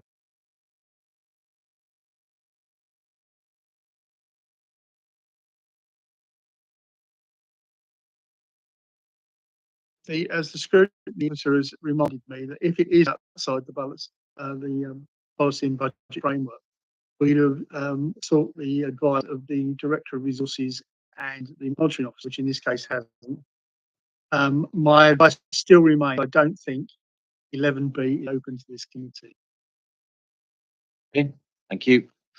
Right, does the other member want to, Councillor C? Thank you. I try to be the chair, but I'd recommend that it not do the matter back to the decision-making personal body, but decide to undertake subsequent review or perceived service issue. I think would be right. It provides with an opportunity then to both monitor the effectiveness of the pandemic system, and also give the cabinet member and director opportunity to feedback to us both time frame in which you will have capacity and equally importantly the detailed steps to profile the contracts or locally will be made aware. I'm recommending that it's C. Okay, thank you. Very well indeed. Okay, so we have two recommendations on the floor, which is C and D. So I'll put each one to the vote. So recommendation C. I'm still not comfortable with the fact that you've heard the call in. Sorry, the call in was rapid, and it was valid based on the fact that you didn't agree. Sorry, look, sorry. No, I'm not. No, I'm not. So the link between strategy and implementation is one of the reasons why we called the decision in. But this is absolutely. You've heard from the legal officer. You've heard the advice. We're taking that advice. My question is, why was the call-in process not carried out in full then? If that's something we said as a valid reason for calling, why was the procedure of not consulting the monitoring officer not done? Because you ticked the box saying no rather than yes. I told you before, it's in black and white. Yes, you did. You ticked it no. It says no. So therefore, that's why they weren't called. The officers just explained it to you. Right. Okay, so we're going to the vote on C. All those in favour of C, please. Please show. 1, 2, 3, 4, 5, 6, 7, 8, 9. So I think, yes, I won't bother going to E. That's the D, sorry. Okay, so that's our recommendation. Thank you all for coming this evening, and thank you for staying for such a long time. Thank you. I think we'll take a 5-minute break. We'll say 7 minutes. We'll come back at 9:05, please.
Okay, if we can resume, please. Thank you very much. One meeting. Thank you. Yes, Mayor, I apologise formally for not taking you earlier this evening, but fortunately we had such an important issue to discuss earlier that we couldn't just sort of glibly look at it, but we had to look at it in great detail, as we will your issue as well. But if members could look at item 6 now, consort state, SE15, major works charges at leaseholders on page 47 of the pack. For this item, as you can see, we have the representatives of the Tenants and Residents Association leaseholders on the estate who've written to us about their concerns relating to the major works charges on leaseholders. I believe we have Roma, lead spokesperson, welcome. And she is joined by, I don't know which all you all are, but Tayo, yes, Sam, Nell, Catherine, and you must Jacob. There we are. Also in attendance is the local ward council. Esme, do you want to come up and join them, Esme, please? Rather than you sat there at the back. Can we try and grab a chair over here?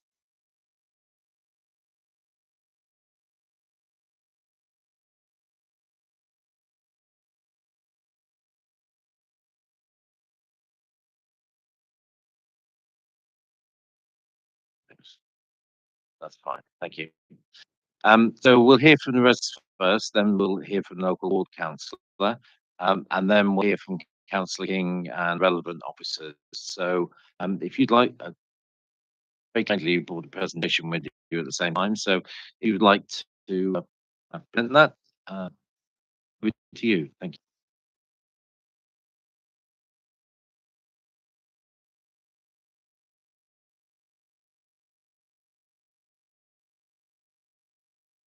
Thank you. So in this presentation, we have 4 key observations which underpin our concerns, which we'll discuss in turn. Number 1, provision sums or allowances for things that may be needed but are fully defined in the construction contract. It can help keep a project moving while still allowing flexibility. They should not be used as an easy fallback position for consultants when designs are incomplete or information is difficult to obtain. They should only be used as a last resort, yet they make up the majority, 15% of the consort estate major works. They should be avoided as a knock-on effect program, profit overheads, and locally known as blank checks for contractors. In construction contracts, such as the NEC favoured by the government, do not even allow provisional sums within them. This poses a significant commercial risk, so we are asking provisional sums to move from the scope, which would then reduce the programme length and cost of any associated works accordingly. The example is as follows. Cost estimate has allowed for a provisional sum of £60,000 for loft, fire compartmentation to 9 of the blocks. While the cost estimate mentions fire curtains as shown in the photo on the left, they are not needed on the estate as there are the existing block walls shown in the photo on the right. We have raised a specific issue, and early feedback suggests that Southwark are agreeing with our analysis and considering removing from the works. But what else could go wrong? And this is also a significant cost, amount to £76,000 once profit and fees are added.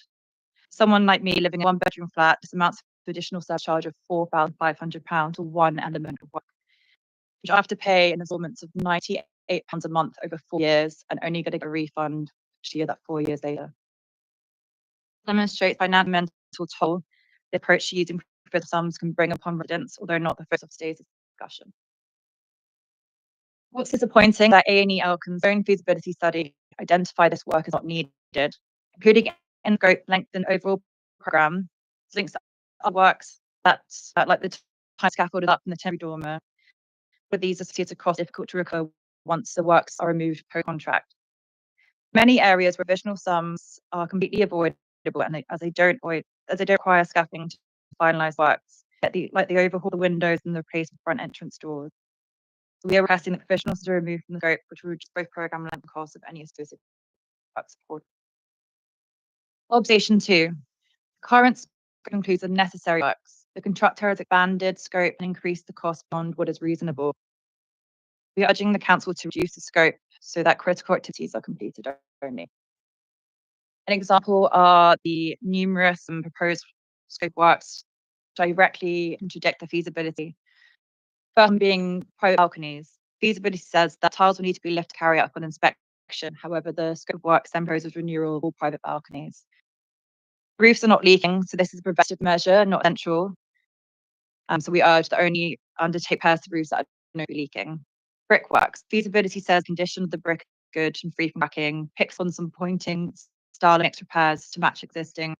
That's essentially redoing old repairs whilst the code is up.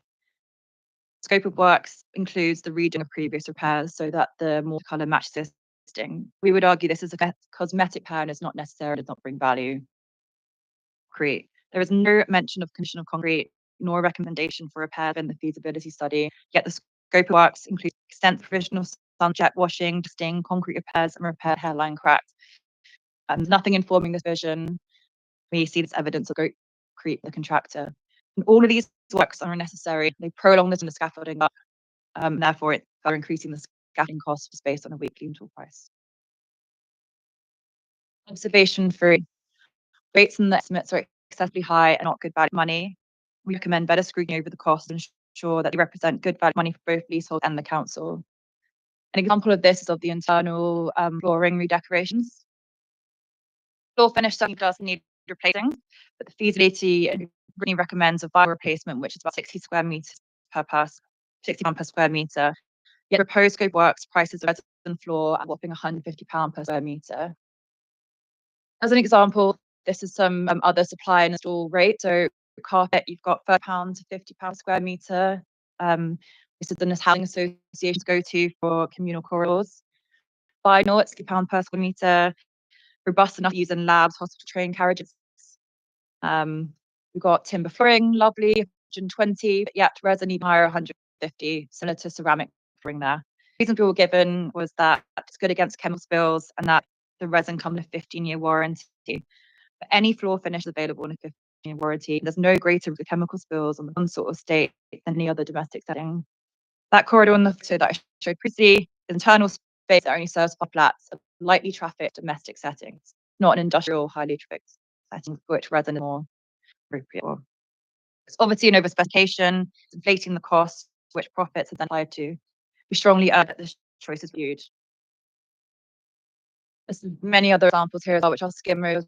We have limited time. So there was initial 28k with 10 mobile phones.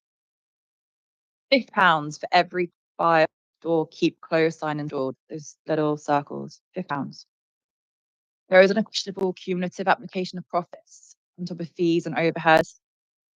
There's also the contractors given percentage of the overall costs, highlighted by Southwark's interim housing director as an incentive cost to run away themselves. The prelims are also recharging for a fax machine, printer, photocopier are all free really needed. Landlines, plus broadband connections, and even stationery. We would argue that all of these things should be covered by overheads and profits, not be directly billed to leaseholders and council on top of those. Option 4. We lack confidence in the council's role, quality, insurance, and its ability to effectively oversee building works. We recommend greater scrutiny over activities to ensure they represent good value for money to both users and the council. And our example is this. TOP is proposing to read recently installed works. There is a description to replace ducting with one which is fire rated and replace some communal loft hatches. But these ducts and hatches were recently installed within the past 2 years, so they should already be fire rated. They are not. How could a non-compliant design be allowed to be installed and signed off over Southwark Council's watch? It'd be causing a new contravention under building regulations and creating a fire safety issue. Then how could it be allowed for that the made works start covering the remedial works at cost of the council and residents again? This is an example of mismanagement and why we lack confidence in the council. Southwark should start an investigation to determine who is responsible for the defective ventilation works and then initiate remedial works with those who design and installed. Defective works should be covered by a FIA's defect period, and please sure there's no additional cost on the works. Potential savings. We had a quick look at what we think is reasonable. We took this quite as a neutral stance. So if you were to omit loft compartmentation, as we covered before, brick and concrete repairs, window overhaul to dwellings, floor finish rate reduced to 100, not even the 60 that vinyl would be, take up the temporary dormers, insulation renewal, balcony, roof renewal, and the scaffold costs are then reduced by 50% to reflect reduced scope requiring from heights. Then there's still a lot of other work retained. Basing this on one block, we'll be able to save 43% one block. This was then applied across the whole estate. This could equate to a £1 million saving across the whole major works. So our conclusion, we welcome investment in estates. Something has clearly gone wrong here. The consort estate has seen a historical lack of routine maintenance from Southwark Council. Is then followed by a contractor-led design and build proposal, which inherently incentivizes contractors' profits and does not even address the key issues we encounter on the estate, which are overheating, unmetered hot water consumption, and an inefficient heating network, wasting money each and every day. It is evident from the TOP, with the majority of provisional sums, that the contractor has taken the contractual advantage over Southwark Council's watch.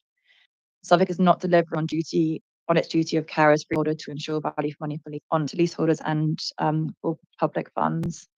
And we'd like to end with a reminder of other major work projects which have, we would argue, been mismanaged.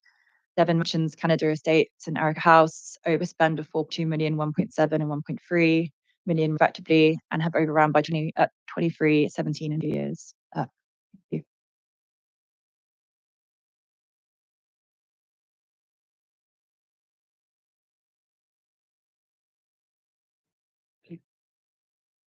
Thank you for all that work. All that detail was extremely appreciated because not everybody comes with such a powerful presentation. So thank you for that.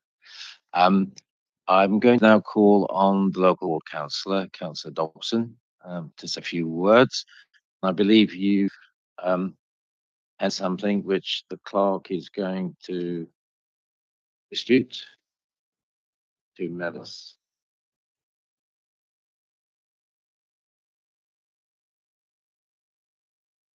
I'll do it once you've finished.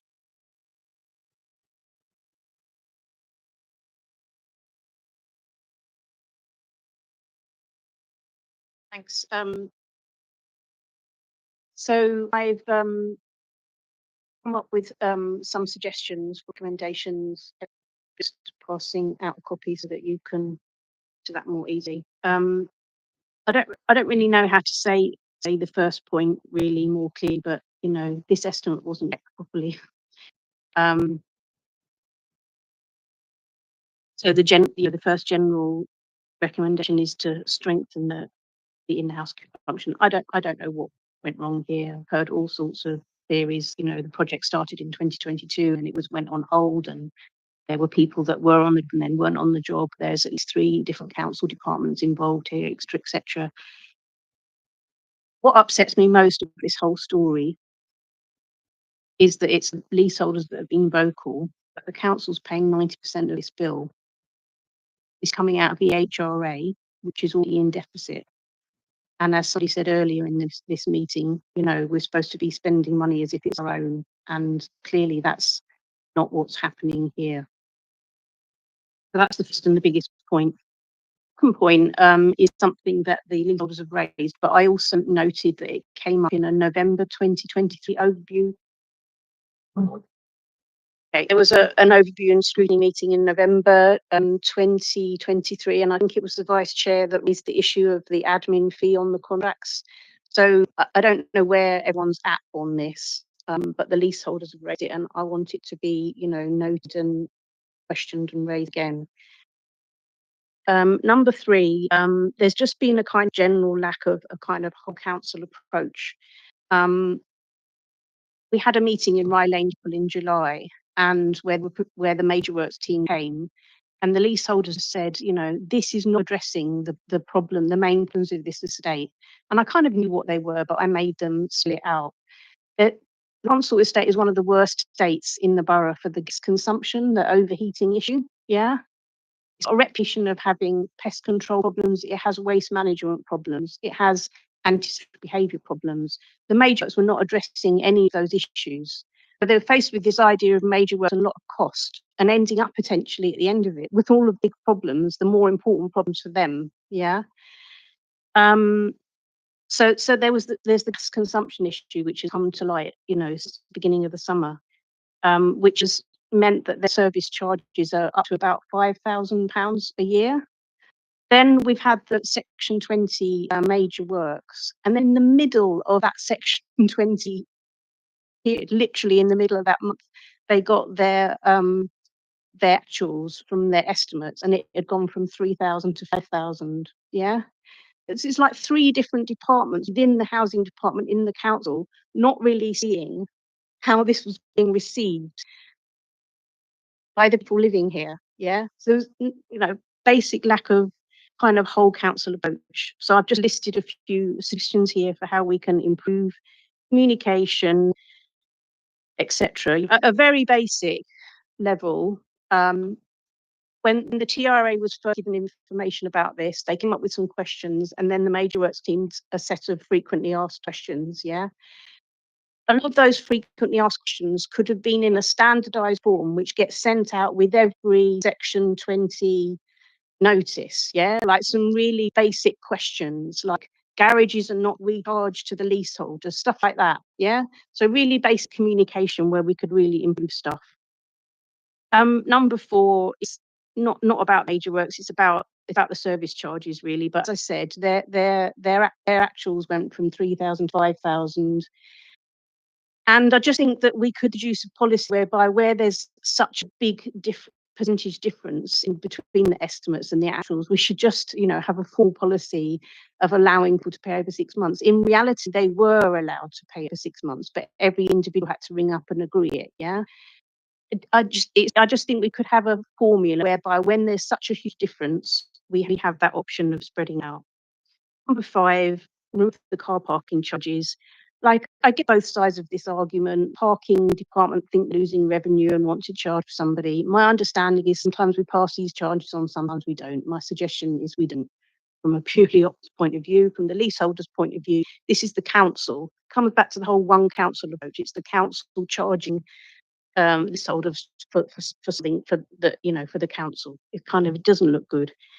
Number 6, pilot working with solicitors agents to give far greater clarity.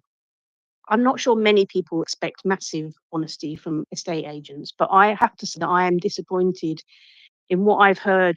There's quite a few people that have bought their flat relatively recently, and I just do not get the impression that solicitors are making people aware of the terms of the lease and what is major works. Some of the leaseholders had heard about major works. Some people said, I knew about this, I've saved some money, it wasn't enough. But then I've got other people that have said, never heard of the term major works at all.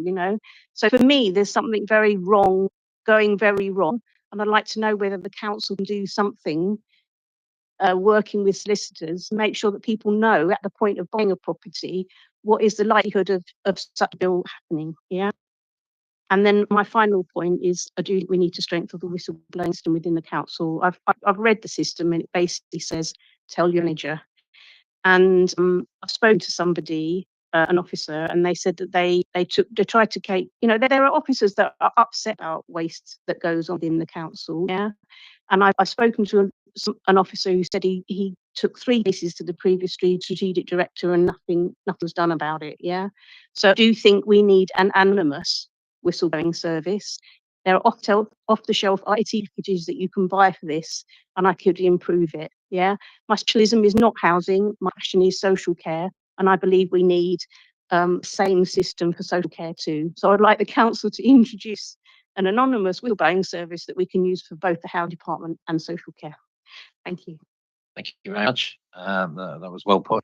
And just on your last point, our next meeting we'll be considering digital services of the council, and I'm sure that's one thing we'll probably include without labouring it too much this evening. So thank you all. So I'll ask questions now from members. Any members got any questions to the residents, to the local councillor? Councillor Ealing. Firstly, it's like facetious. I'm surprised to see that we're charging for fax machine. I'm wondering if we're going to be doing any Premier League transfers. It's the only thing you ever hear of fax machines. Oh, is this really a question about the car park? I mean, I just want more information about that. Why, why is there no need car parking, and who's charging who what? So basically, the contractor will need to park vehicles on the 8. and so and it might push out some parking onto neighbouring estates. Unfortunately, we have a CPZ which is literally going to be introduced on Silla Road in February next year. So it's both happening at the same time. Yeah, they could just suspend the charges, but basically, my understanding is that the parking department point of view, they're losing revenue, and so they want to charge it to somebody. So they charge it to Major Works, who's passing it to leaseholders. That's my understanding. My understanding is that we sometimes pass these charges on, we sometimes don't. Just suggesting shouldn't. Okay, well, we can find out later about that one. Are there any other questions? Yes, Councillor Chamberlain. I'd like to thank the workers for the recommendations and what you said. But I think also the presentation together was really professional and well done. But it shouldn't take residents having to put a presentation like that together to get justice and to get value for money. I was taken by what you said about potentially having to £98 a month just to deal with one of those repairs. But in a cost of living crisis, that's not looking after residents and spending every money at the council as if it were our own. But I'm just interested in what the financial impact is actually going to be on residents. What would the impact of this be on your household monthly budget? What's the implications for you about the cost the council is proposing? And when you went to the council to say that this was an extortionate amount of money and that essentially you weren't going to be able to pay it, what was the council's response? I'll take that one. So I have a major works charge of 42 grand, and my heating and hot water service charge for last year after the adjustment was actually 6,900. So spreading that over a year, I'm already paying £550 a month in service charge payments. And if I max out on the 4-year interest-free payment plan, that's an extra grand a month. So apart from all my living costs and my mortgage, I'd be paying £1,550 on service charge alone. So I'll let other people speak, but like the financial impact is lots of people don't know how they're going to cover this charge. So we're coming up with plans. We're talking all the time, like, how are we going to cover it? But council's suggestion, aside from their 4-year payment plan, which for many people isn't doable in the side of charges, is to take out another variable interest rate loan to cover the cost, which obviously is totally undoable. I might just add to that. You asked about the terms provided. Unfortunately, when the information was sent out, there wasn't anything about the terms with it. I've been on the estate since 2006 and went through the last set of major work. So when very desperate people were putting things in the TRA WhatsApp, I was able to find relevant bit of the Southwark Council website and put it there. But I also felt I had to use my mental health first aider training and urge people not to rash decisions, point to where they could get further support, because I was really quite worried about the mental health of my resident, my fellow residents, and felt needed to do that because it didn't look like anyone else was doing that. And it ties to Esme's point about the sort of some days we get 3 separate letters from different parts of the council all wanting money on top of each other. Okay, thank you. Councillor Foster. Thanks, Chair. I just want to echo the comments about it being a really well put together presentation, and it does touch on, as Councillor Dobson saying, that some of the issues that you've raised have come for us before, not just looked at major works projects that have serious problems, but also the specifics, the incentives to contractors and other things.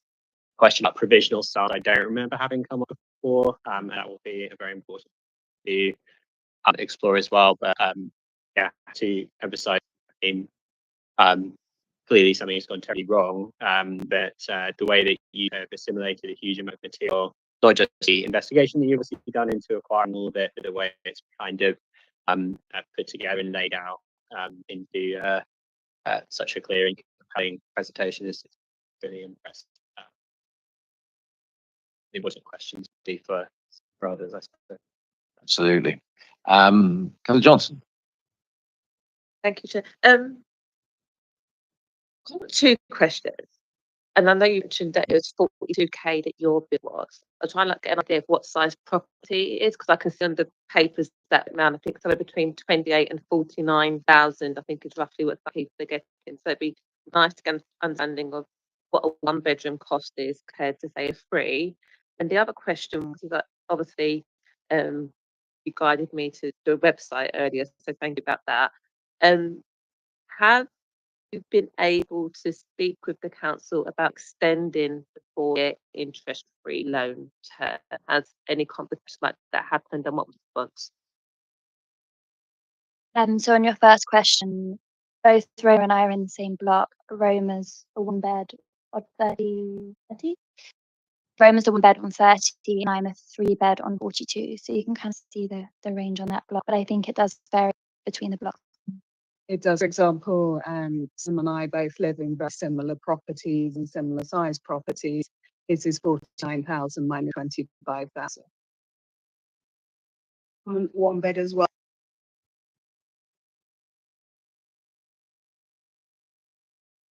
I think it's also important, rather than extending the repayment terms, just looking at what value we're getting for that, which also the council would be receiving. You know, I don't think changing a watercolour of a brickwork brings value. I don't, I'd be happy to pay for it if it's beneficial, but we're just not seeing that in the proposals currently. Yeah, I'm not taking away from the points raised about the costing and whether they need or need to be done, but in terms of thinking how much money is on top of your mortgage, on top of your service charges, on top of your food, it was just if that had been offered or had been explored. And based on my relationship with the council when it comes, actually, let's just example, service charge being asking them to give you a longer period because you have a certain amount of salary like around to make the payment. Like all of us make provision for 1-year payment of service charge for the extra one. And when the extra one comes, it's out of your budget. So you need to kind of work your way around what you have. But they're not willing to listen. They just want the money. They don't care how you get it. You just to pay their money. They say they threaten you with going to your mortgage provider. Yeah, so just to add to that, when my service charge got adjusted from £5,000 to £7,000, I called up to see if I could get some sort of payment plan. And by the time I'd called, they'd already contacted my mortgage provider for late payment. I'd already had an angry letter from Halifax, and it was very much, it felt like a concession when they agreed to let me pay it over a year. It was like, okay, it's a kind of one-time thing, but the bills kind of just keep coming. Yeah. I inquired about the 6-month payment period the day after my actuals come in, as I do every year, and I still haven't heard back. I've taken the initiative to start paying it back over 6 months, because I want to know, as my fellow resident said, how much money I've got. And I just hope that it all works out, but I still haven't heard back on that. Hey, Councillor Seaton. Chair, and I would thank you all for what an excellent presentation. It was very compelling when I read it last night, and you kind of kept me up last night, or what, so the least. And I'm sure when we speak to cabinet members and the director, they'll provide some useful responses to our questions. The other paper I got here, it says the Major Works 24-25 leaseholder response brief. This document, you didn't speak to this document specifically, but it does raise the interesting question that members of the committee reviewed it, and it's not numbered, but 1, 2, 3, 4, 5, 6. Where you start to highlight the area access to work at height, 1.5 million, and I've two coloured texts. What I assume is in black is your entry, and blue is the council's response. Okay. I'd like you, please, but I've got an opinion, Chair. Maybe take us through this document and your response to the commentary made by the council. It's really interesting to hear your commentary. We actually received it at 6 o'clock today, so we we're only skimming through those whilst we're waiting outside and don't have time to fully appreciate them. It did raise an overarching point for us, which is there seems to be an omission under the lessons learned that it was sent out without checking. While it's good to have that acknowledged, still concerned there are things we haven't spotted. And we're still concerned that if that's how it's been approached, how can we know that changes will be made? How will we be able to test? How can we be confident? So what is reassuring that someone has looked into it, we're still looking to know that this isn't just to sort of make us think the problem's solved, because the problems are so extensive throughout. And clearly a lot of checking has happened because many of us are not qualified in this area, but we're able to very easily spot things. We will need a lot of reassurance for us that these changes will actually make the difference and get to the bottom of the problem. I'll save my question for and relevant directors. Thank you. Lisa? Just wanted to echo the big thanks, not just on your own behalf for doing all of this work, which the council should have done, but also on behalf of taxpayers, because as the work councillor rightly said, the majority of work on the council and the HRA, which we know is already under huge pressure. And it's if you have done this work, I think we would just see that the budget, which is already really squeezed, and you mentioned that social service and others would be even more squeezed. So again, just a comment. Thank you also on behalf of all the residents of this borough. Thank you. Yeah, I mean, yeah, it's just an excellent presentation. I think we can just leave it at that. So thank you for that. Are there any further questions? Anybody wants to raise the residents? No? Yes? We will Merci. check that after we've heard from the cabinet member and director, that there's an opportunity to ask further questions of the residents. I think suspect amount we answer further questions. They're willing? If so, yeah. Well, we'll wait till we get to that point. Councillor Chamberlain. Actually, citizens more or less asked it. I do think, given that you only received a response 6 p.m. tonight, that's absolutely shoddy. The council should never be doing that, or responding to what you've laid out, and really, the fact are really clear for this presentation. So I do think you deserve a right to respond to the council once you've heard it from them. Okey-dokey. So if you just retire for a moment, and we'll bring forward the cab member and passing officers. Thank you for the moment. Thank you.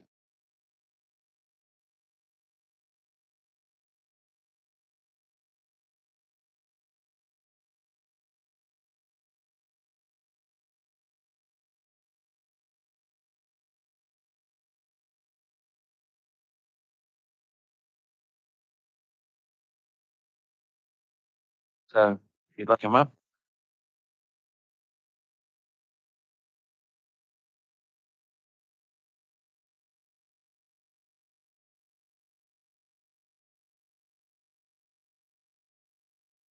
Okay, so Councillor King and the directors already introduced themselves this evening, so I should like to introduce yourself and what your position, please. Good evening, all. My name is Saeed Kader. I'm Interim Assistant Director for Line Maintenance. I've just recently started with Southwark months. Okay, well, it was certainly baptism of fire anyway, but yeah, thank you all for coming again, and you've heard what the residents had to say, you've seen the presentation and documentation, so up to you now. Thank you.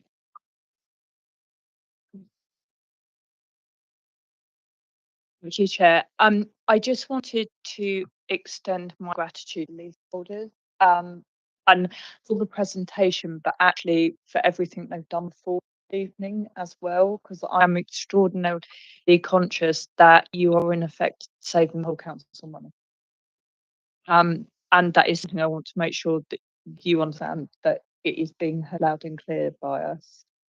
You have a huge amount of work into it. I was also going to acknowledge a huge amount of work that Councillor Dobson has put into this as well, and her ward colleagues, where you have been tenacious in keeping me abreast of the things that leaseholders have been discovering in those provisional works, and making a very, very clear case that the council needs to change in this space.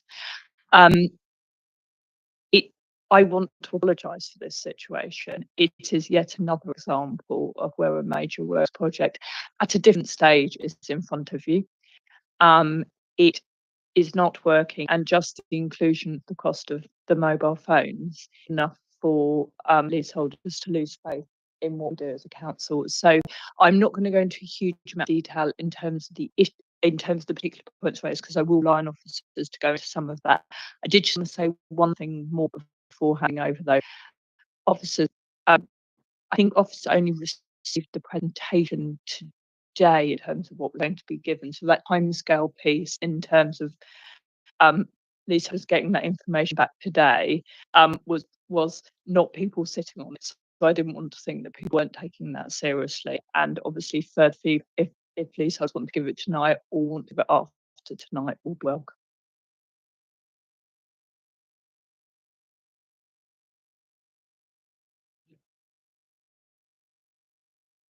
Thank you, Chair. I also want to thank the leaseholder for taking the time to do our jobs for us. And I want to apologize for what we put.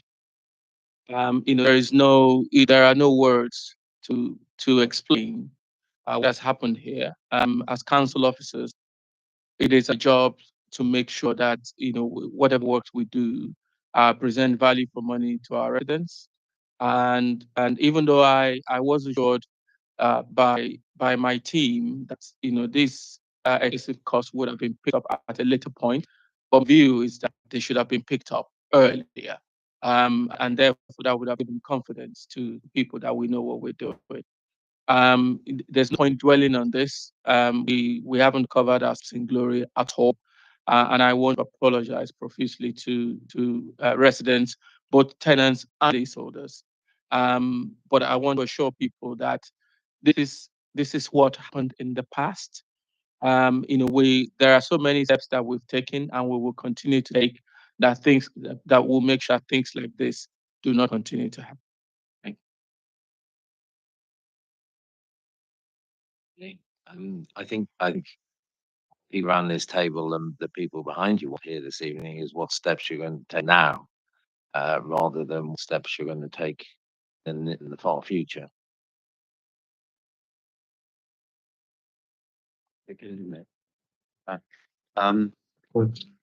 As Tim said, we don't want to revisit the past. It's done. You probably don't notice. I've looked through this. As I said, I've only been a few weeks. I've looked through this and I've done the lessons learned. And so put our hands up and this is what we're going to do. The first thing is the contract was supposed to start 25th of November. I'll say it's not starting. So that's the first step. Second step is ask all the provisional items for the site teams to add and survey everything. Wherever we can, we have certainly of the provisional items and put in actual quantities to reduce the provisional items. As the presentation said, I was quite shocked at the provision sum as well. It is very high. The good thing though is the contractor can only use the provisional sum if we instructed the contract officer. So they will not automatically be able to spend the money or get a profit and overheads on it. They can only spend it when we sign given instructions. The other thing I suggest is we ask the TRA to appoint some representatives so they can work closely with us. So it can't be a committee, it has to be 3 or 4 people. We can meet regularly. I can show them, and I'll personally be leading on this. I can show them all the items we've gone through, where we've made reductions, where we can't make reductions. There's some items where till the scaffold is up, we can't do anything with those scaffolds up. What I'm proposing is we start a pilot project in January. We sit down with the TRA once the scaffolds are and we've done all the provisional items. Get the provisional items clarified and quantified and set as the precedent for the rest of the state. Then every month we meet regularly with the TRA, share with them any instructions we've given. For example, any change you want to make, for example, the resin floor. If you're on the vinyl floor, we'll get costings for the vinyl floor, not the resin floor, just as an example. So that's the way forward. Thank you for clarifying that. And for my benefit, it's 2 pages of document which has been distributed this evening. So it's obviously what has already been sent out then to the leaseholders. They can just pick it up, can they? Or ignore it? The section 20, yes, that will be revised. Right. Well, that's one good piece of good news, I dare say. Right. Yes, Mr. Chamberlain. It's good to have that assurance, and I have sympathy for our officers because you neither of you were imposed when these decisions were made, but Councillor King, your administration has been imposed to make these decisions, and I'm really concerned about the fact that in the previous item we heard that we're actually acting with contractors without a contract, affecting the Wild West out there where we can charge whatever we want by contract. Hence why we're paying £2,800 for 10 phones. No private developer would do that. So why is the no? Why is the such scope creep? Why are we not challenging these figures in a way that if this was, fit a bottom line, we would, if you were in a private housing developer or a housing association. And it does beg the question, Sarah, it's great that you've apologised. Absolutely, you need to apologise to these residents, but you apologise, or your counterpart apologised, for the other major work scandal last year. How many apologies are we going to have in Southwark before we actually get a grip of this? How are we going to have assurance that the housing department is for purpose? Why is decisions like this having been made in the past, and where is the accountability? Okay. I've got other members want to ask questions, but shall I start with you first, Sarah, if you wish? Do you want me to answer? Up to you. It's entirely up to you.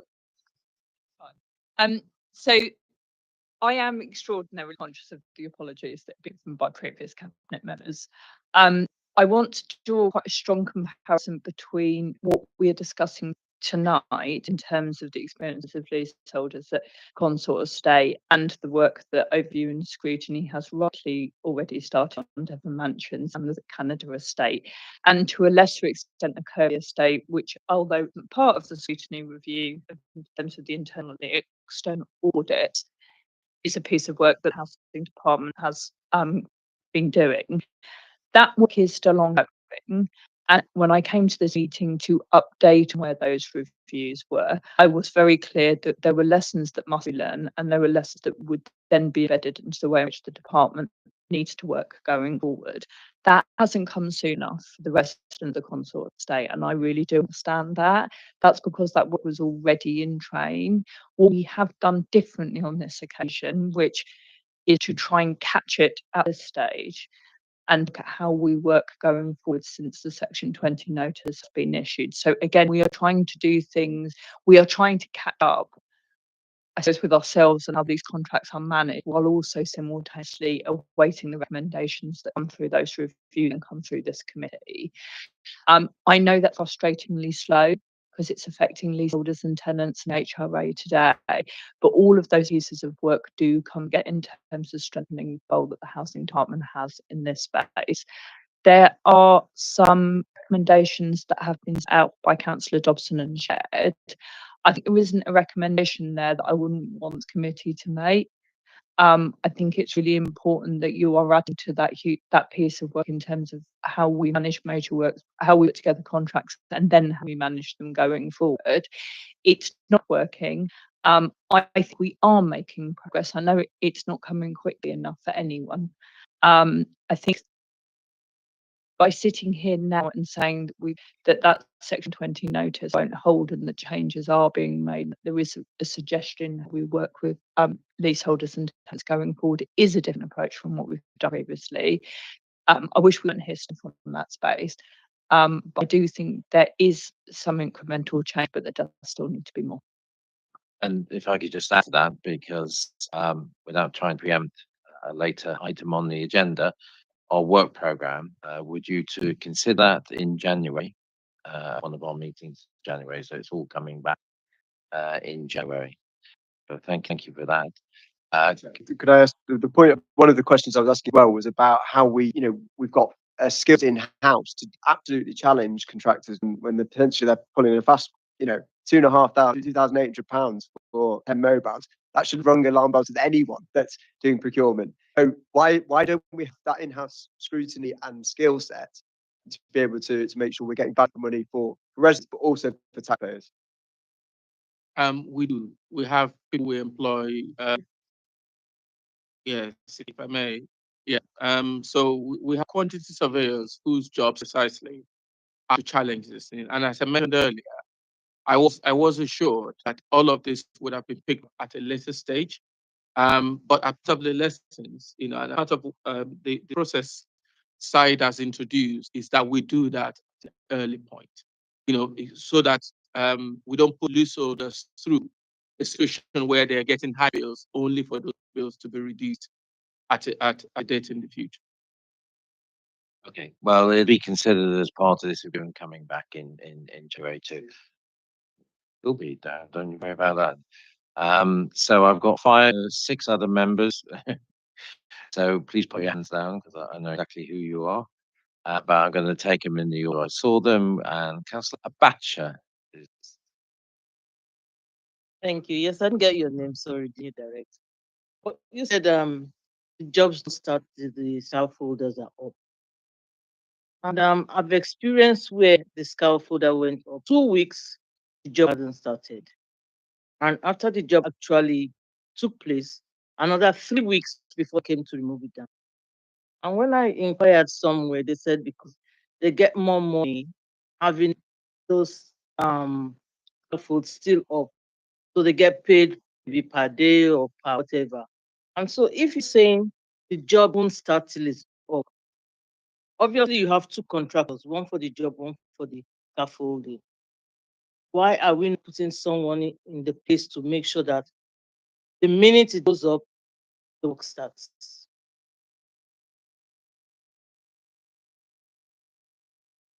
The full charge is fixed in the contract. So it's 2 different companies, but it's the holders are employed by the main contractor. So they tell us what the program is, and they only get paid that. You will always see a scaffold go up and lull up at least a week before the work starts. So the scaffold has to be inspected and certified before work starts. So there's always a lull between work starting and scaffold going. just come back here. What about after the job? Because I had one in my front of my window. They needed to fix my roof, and it stayed for over a month to come to take it off. And my neighbor downstairs, because they use back garden, kept complaining. So what about after the job? Why does it not go down? What are they expecting? That seems like a repairs job rather than your works job. But yes, I should take the scaffold as soon as possible. Okay, thank you. I've got Emmanuel next. It's okay. Been answered. Oh, great. Thank you. Thank you. Councillor Foster. We had a couple of questions. It's about the you sort of, I suppose, accepted in made it. Okay. But I was wondering if you could maybe detail a bit more, like what from our perspective things are that have gone wrong. When we've heard the steps that will be taken to remedy it, but it would be good to get a sense of, I suppose, the narrative from the perspective of the council rather than just from the president. Makes it part of that question is, for example, that you made reference to this thing about the quality surveyor, and how in a existing process that the estimates that were unreasonable will be picked up at a different time. So could you maybe, as part of answering that, explain that works? I mean, I guess that suggests that it's a very generous, I suppose, set of billings or from the contract to then go to these in the subsequent. That's all of that. The case. It would be good to understand, I suppose, why that would be true, because obviously it's an egregious thing that then residents, if they aren't going to be charged for. And then the other thing I wanted to ask is about this question of the admin fee, which the Wood Council mentioned, which we have discussed in the past. Just to maybe we're going raw ground, but just to make sure that we understand that. So the suggestion is the proportional admin fee incentivizes accountants go along with it by dispute. I believe that's what it is. Is that something that we do? You Sarah mentioned. I think that's a reasonable thing to accept, but it would just yes. With regards some contracts, I've worked in local authorities and housing association, and almost way I'm going to run these is put the specification together. It then look at it through in detail, get priced, go out on site where there are provisional sums, all the things I said earlier, make sure that we accounted those before we do any this whole consultation, before we send out the section 20, because even if we reduce this bill, the fact I'm trying to get staff to understand the fact somebody got a bill of 30,000 might be reduced. The fact that they have to go through pain, through the anxiety. Why do you put them through that? You need to sort that out internally first. So the process will be, so just taking if console is a new one, we'll do a brief, proper specification, consultants and the quality will go out and check the works. Any provisional items, they will quantify them. And only then once we're sorted out, price the bottom price and cut as much as the provisional sum, we then issue a section 20 notice. It might take long, but that's a better process. We will not have to go through what these holders had to go through in the last few months. Okay. There's a question about the admin fee. I mean, perhaps the only thing to say about the admin fee is that the council is not set up to make money. Legally, we cannot make a profit from providing a landlord service, whether it's tenant service.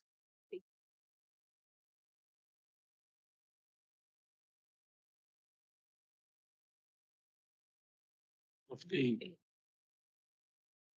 yes, I accept. But it's our responsibility. By the way, just accepting is that I understand that the admin fee, because it's a percentage of the total amount, can incentivize a contractor to overbill, which is true. But our responsibility as officers of the council is to make sure that the overbilling does not happen. And the process side, as described, will ensure that rather than being led by the contractor, we are leading. We're deciding what work should be done, what specifications would be, and we will try and make them as actual as possible. As Said mentioned earlier, there are some situations where we won't know. For example, the condition of a roof, and sometimes the condition of something until you lift it up. There will be those things, but the provisional sums in this case is absolutely ridiculous, and it should be happening. So yes, it's a possibility that you can advise a contractor, but our job is to make sure that the bills are reflecting the work that needed to be. Councillor Seaton, please. Thank you, Chair. I thought it was I've got a bit of deja vu. I do recall yourself in a position once upon a time, and I thought the report would sound very similar to the gift you just applied. The idea that you're not in control costs via to a section 20 Intel. I believe I have asked the same question 10 years ago. You see, Chair, it might have been in a similar position. After my time. Deja vu. I suppose the question that I really put you, I suppose it's how one embeds these good practices. Of course, I'm interested that the chair, he brought my meeting this, he's been far longer than I have, is that he persists institutional memory. Yeah. We see these reports and they have a similar pattern to this is a challenge, and and in no way disparaging yourself, but you respond as to how you will embed these change in practices that if you're not imposed, it will be put forward to your future colleagues. That's my first question. Second question, I'm really pleased that this I've got here, the third early one, which the residents have received on this evening, and I now thank you for clarifying times, which is most unfortunate. If all parties had the opportunity far long before this meeting, we would be able to advance our dialogue today. So we are somewhat hindered by the inability of residents to respond in detail to this. And I want to refer to the paper and the lessons learned. I want to make sure I've understood the lessons have been learned and how you, in detail, you're going to respond. Maybe it may be part of our recommendation, feedback to how recommendations are being implemented. They are very significant, would have found impact on contract across the borough, which will run into hundreds of millions of pounds. Then my last comment, and bearing in mind what the cabinet members said, that the excellent report by the board member, and thank you for this report. You said that you have no objections to detail changed in the report and by yourself, obviously, and if with your permission, we might include the recommendation in your recommendation to us, our recommendation to the officers, assuming cabinet member is still going to stand by earlier statement that there's no content here that is not awesome. Yes, please. Thank you, and thanks, Councillor Seaton. So I would like you to include those recommendations because I think they are very thoughtful and well thought through recommendations that the board councillors have put together. I'm not sitting here saying we can do all of them because I just don't know the answer. Particularly, for example, on the 10% admin fee, that will be whether it will be a negotiation with a contractor or a contractor being available to that will not charge an admin fee in that way. So I'm not going to sit here and say I know what the market response is going to be to that sort of discussion. But yes, I think they are there for me and the department to go away and come up with some substantive investigation and responses on them, in addition to the new way of working that's already been set out. Thank you. Councillor Leamy. Thank you. I think I heard, I wanted to clarify, I did hear this, that the Section 20 has been withdrawn, so the charges that are hanging with residents are no longer valid. So I hope you can clarify whether that is the right understanding of that. But it still leaves a certain amount of certainty for residents about how much they're going to pay and when. So I should they are looking at paying for a significant amount of money at some point. When will residents have clarity about how much the refurbishment of this block is cost them? What I propose to do is I've already made notes and already been working on it. And I want to make sure all the site inspections are carried out before we reduce provisional sums. And what I'm proposing is mid-December, we should revise revised costs. And if the residents have some representatives who can sit down with me and go right before we go out again. So I really don't want to go out till I've sat down with some representative, gone through it before we go out. So mid-December, I would say. Just picking up Councillor Seaton's earlier point, due to her to come back here in January to talk the other major works projects, Canada Water, Devon Mansion. So it might be an opportune time to just update us on consort. That's okay. Yeah. Very much. Councillor Von Wiese. Thanks, Chair. Yeah, Councillor Leaming mentioned most of what I wanted to ask already, which is about concrete next steps. I'm really happy to hear that, you know, you are withdrawing the provisional notices and the step forward. I also appreciate, particularly for you, Sayed, you see that you're really thrown in at the deep end here. And clearly this is a legacy problem and to some degree also for Hakim. So sorry to be a bit harsh on you, but trying to put this together was the first part of the session. Forgive that is a question. If there are no contracts in place currently with the non-contractors who are carrying out these estimate works, how can you enforce without any legal basis the quality of works, the timing of the works, and the costs as well, and things like you said, scaffolding being used immediately once it's put up. We know very well from Devon mentioned that that hasn't been the case in the past. Apparently, it's not the case now. How are you going to enforce those conditions if there is no contract? I think we're talking about two different things. Anyway, Councillor King. I'm going to do it very simply, and I'm going to look to the officers to explain much more technically. So the discussion we were having in the first agenda item about being out of contract with those contractors delivering repairs work, that is absolutely holds, but they are the contracts within which we use when the DLO or the in-house team cannot deliver the repairs that our tenants need in their homes. So it is a set of contracts that we have been using where we were out of contract. This is the start of a process on a brand new contract for major works, which is managed by has historically been managed by a different team in the council and is now being managed by a very new person in the council.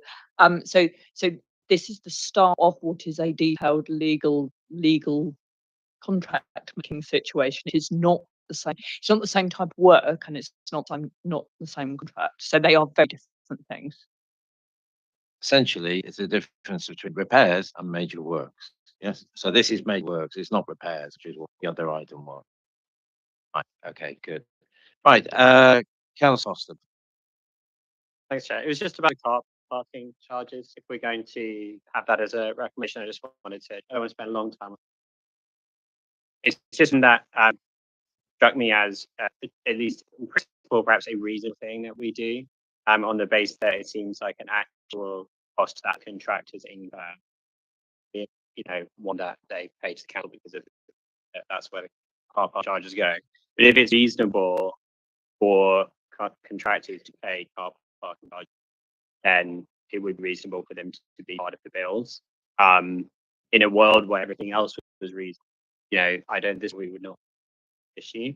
I just wanted to raise it because since we are discussing it, and it might be part of our package of recommendations, that is something we discussed.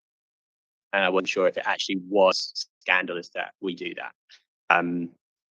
Yeah, I mean, it's included within the recommendations Councillor Dobbs submitted. Yeah, so I suppose I'm challenging whether. Okay. Yeah. So you want to answer that point?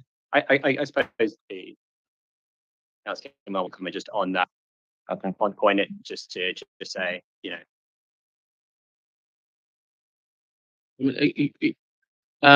Contractors are able to charge legitimate costs, and if parking is a legitimate cost to them, then they should be able to charge it. But in the main, when they're working in estates, we're able to provide car parking permits for them. But in general terms, they shouldn't be charging us for costs they haven't incurred. But if they've incurred costs, then it is only right that they charge. Okay, thank you. Councillor Johnson, please. I don't want to dwell on lots of things discussed already. I think it's right. Good and really welcome the points you've made about revising it and look at additional costs. I kind of want to go a bit about the cost that they're actually being pulled at the estimates. Even if we brought it down from 30,000 to 20,000, it's still a significantly substantial fee. And I suppose I would like to know, are we as a council going to look at the interest repayment plans that we have on offer to our leaseholders? Because on look at the website, you can get a loan interest free up to 36 months for major works up to £7,200. If it goes above £7,200, that interest-free period is only extended by a further 12 months to 48 months. So if it's less than £7,000 for the costs, we're looking at charging people £200 per month. But then it goes above that, which we'd like to see quite more happen now across the borough moving forwards, given inflation and just the cost of major work in general. We might see more bills going above £7,000, £8,000, £9,000 moving forward, which would genuinely make it really unaffordable to many of our leaseholders. Is there a need that actually we review those options and how we structure those plans to help alleviate those pressures? Because, you know, if someone turned around and said to me tomorrow, here's £18,000 bill, I think I'd have a heart attack, let alone 35 or 40. And that's your home. You don't have an option if you can't access the credit. Thank you. Alison.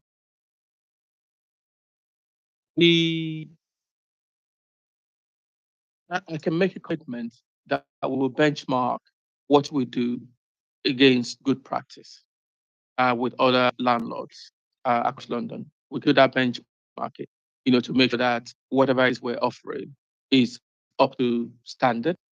But it's important to mention that for major works, the council borrows money to deliver it, and interest charges are applied from the minute we borrow money. And therefore, if we don't apply those interest charges to homeowners, then that means we're asking tenants to pick them up. So we have to be mindful of that. Councillor King. Thanks, Chair. I just, in addition to the piece about the availability of the ways in which to pay, I'm also very conscious that we don't communicate effectively with leaseholders and what the available support is, what the available payment options are. And I think Councillor Dobson made a really important point about those points in time for a leaseholder where you can be hit on multiple things at the same time. So again, this is something I know exactly what we need to do on it. But I think one of the things that I want to explore following particularly homeowner conference is actually how the services provided by the home ownership team can be supported much more effectively by some of the other services within the council. So I think there are improvements we can make in terms of engagement. I think there are improvements we can make in terms of communication. That communication can be better in terms of providing very clear information about why costs have gone up in sometimes, about what support is available either independently, also just being much clearer about what payment plans are available, particularly for the annual service charge rather than major works. So I think there are significant improvements we need to make in that space.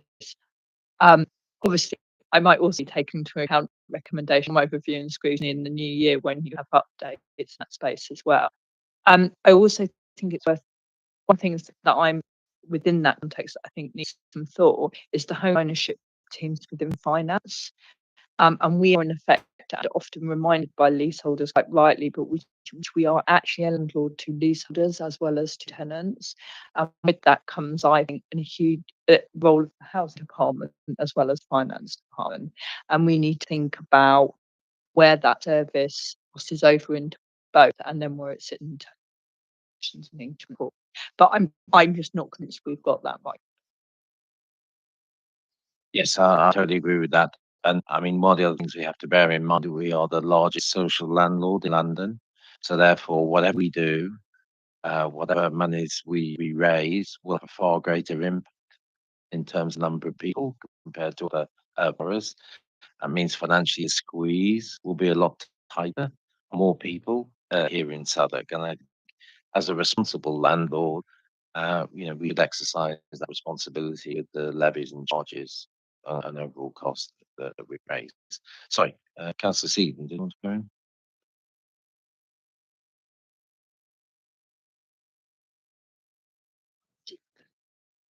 Housing revenue account. I understood had we both the repairs and major work was self-financing. Are the housing revenue account? It is. But you mentioned the loan.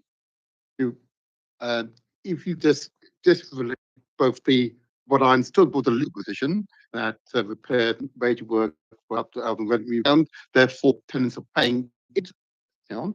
And you indicated that the loan which you're paying interest on to charge leaseholders. Can you just give us let's understand the difference now between those two narratives, please? So the housing revenue account, popularly referred to as the HRA, is the account from which the council discharges all its landlord duties.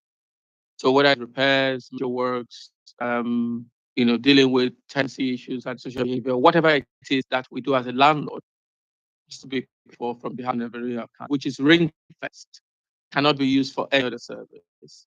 The housing revenue account as an entity does not have any cash to do everything it wants to do in a year that it collect all of the monies. So there is a protection sometimes to do, in the HRA, it's very common to have a 30-year investment plan.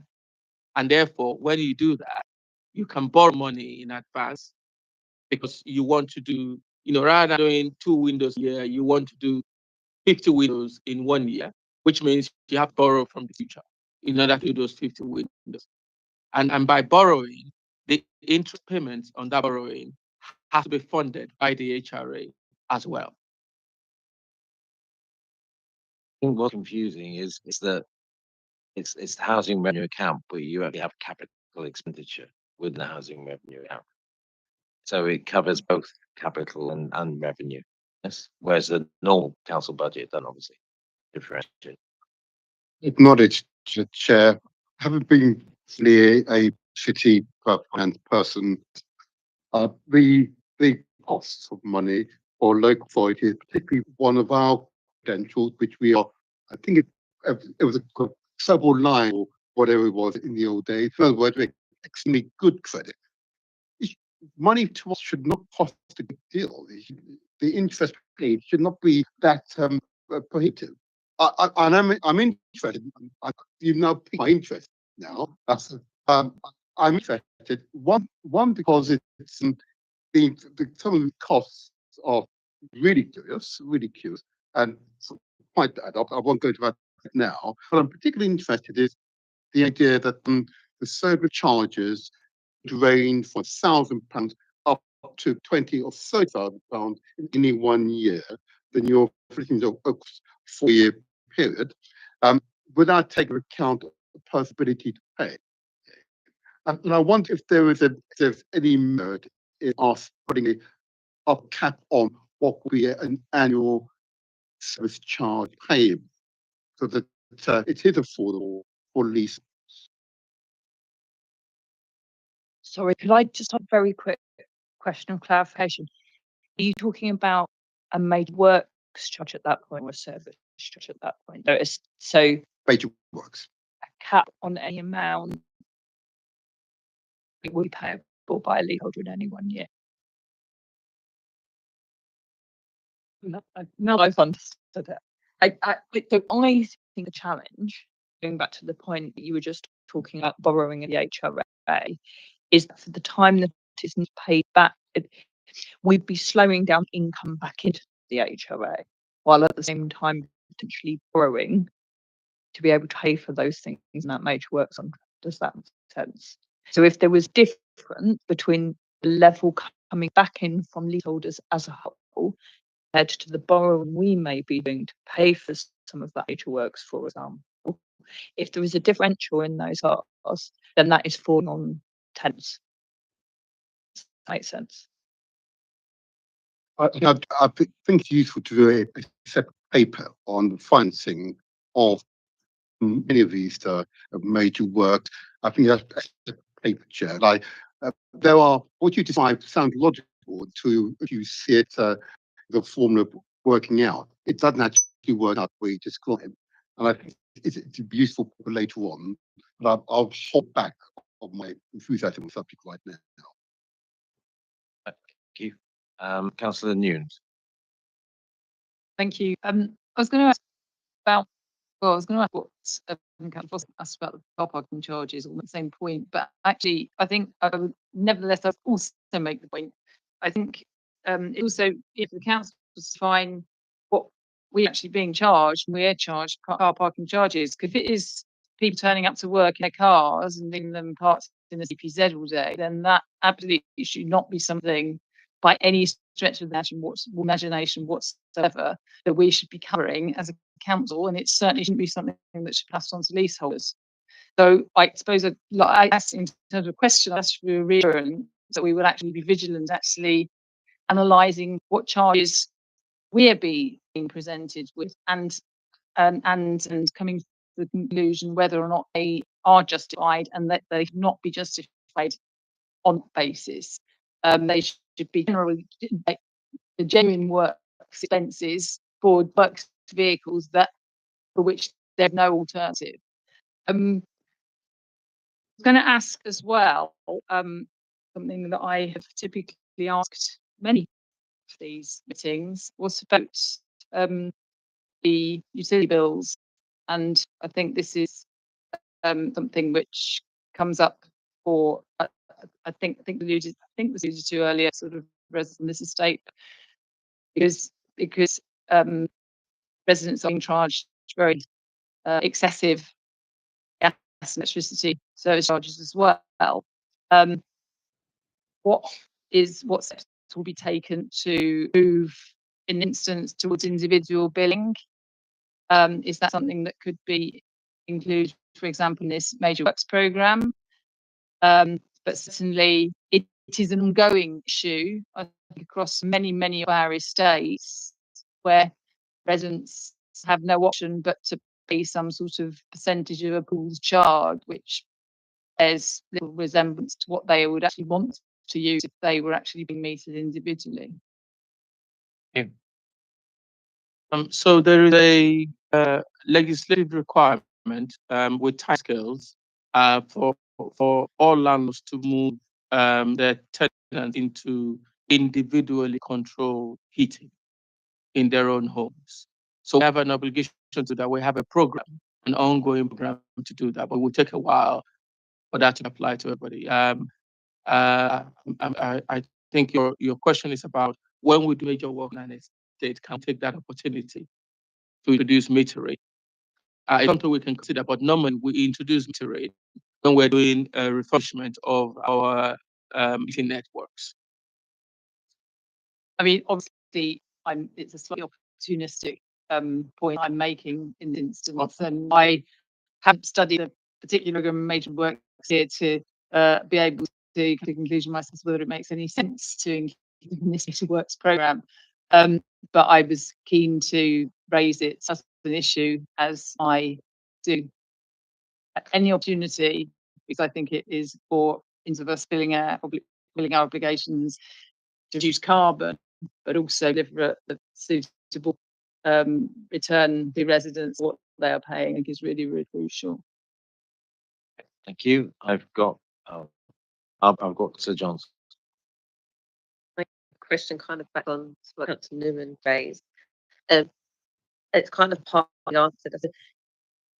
If update was to be done on the Codswallop estate, that then form part of another major job, and then in regards to this raised the key about the government changing legislation where individual billing is required. Is there a deadline for that in terms of when does that need to be in place by, and when do we need to do it? Because if, say, that deadline was 2028 or 2030, a state like Consort could just come out of potentially paying for these major works to be hit by another quite big major work very quickly. So,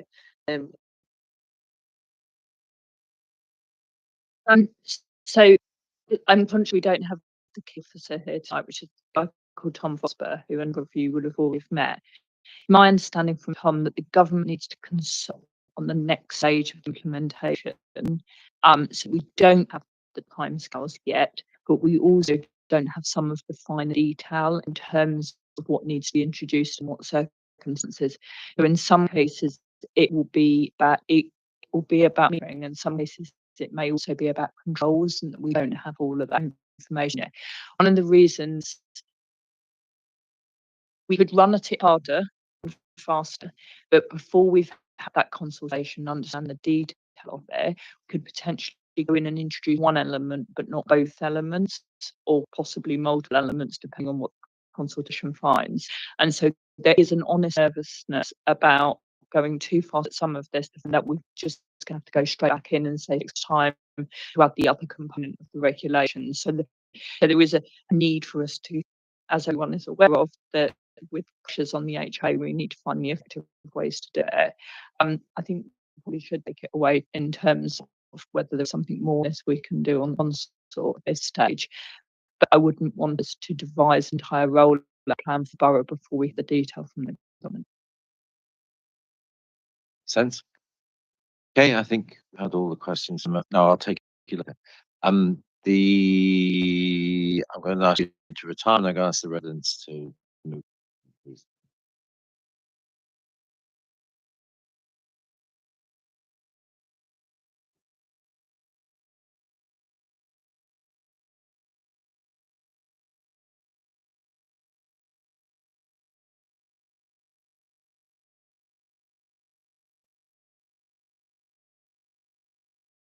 Sorry to drag you back up again, but as Councillor C indicated before, that before you left, we wanted to give the opportunity to respond to what you've heard from the cabinet member and the officers this evening. Just start on a more technical aspect. I really don't feel confident in this. I'll be completely honest to you. I work in the construction industry, and I don't feel like what was said just then really is appreciating concern we're bringing to the table here. So one of the quotes was the US would have challenged it at a later stage. Really, if it's being slipped through the net at this stage, what confidence do we have that it will happen later? And what they're trying to push to do with the Section 20 is to send a contract with the contractor, and that's what we're going to say. Once that happens, it's really hard to then remove things at a later stage. So that comment to bring confidence to me. Another one that's called price is fixed. The program. That's not true. It's a weekly rental. It's a kind of accept that price is fixed. It's beating the point of what we're going to bring to your attention here. Again, I really think good value for money. £50 per closed side door sign. I just don't think it was very good. But I'll let everyone else answer on other aspects. I think Catherine has a really good point on kind of last major work that happened where leaseholds were actually refunded. There's a lot of comments on the kind of interest rates and who's paying that. But yeah, I'll pass on to. Thanks.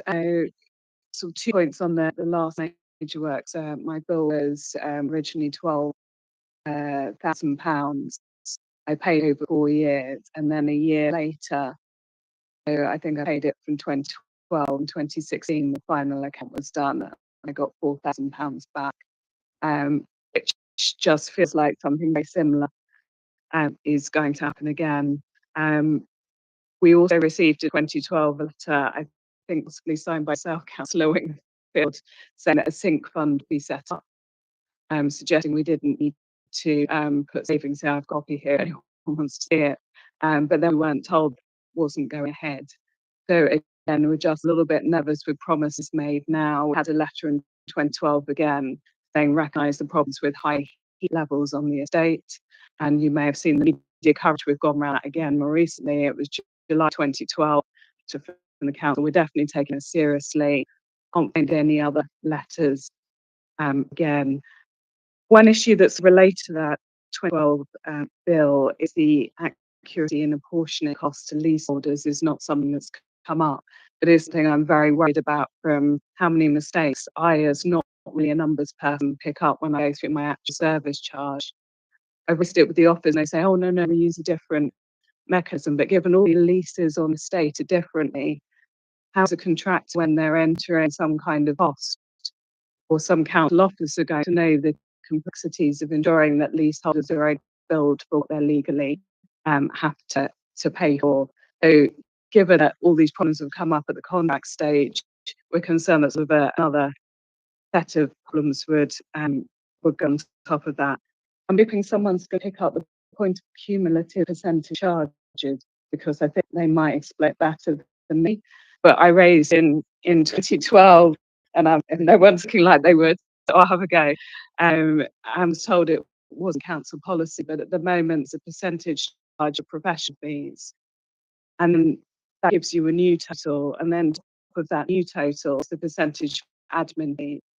So you've got cumulative application of percentages, which we feel doesn't really reflect what the percentage charge is happening. I've been sent, and I've raised it previously, details of lead test cases saying it's legal. It's a question whether it's legal, whether it's a case of whether that's fair way to charge people. Although when interest came up, it's a reminder that in 2012 I basically gave the council an interest-free loan of £1,000 for.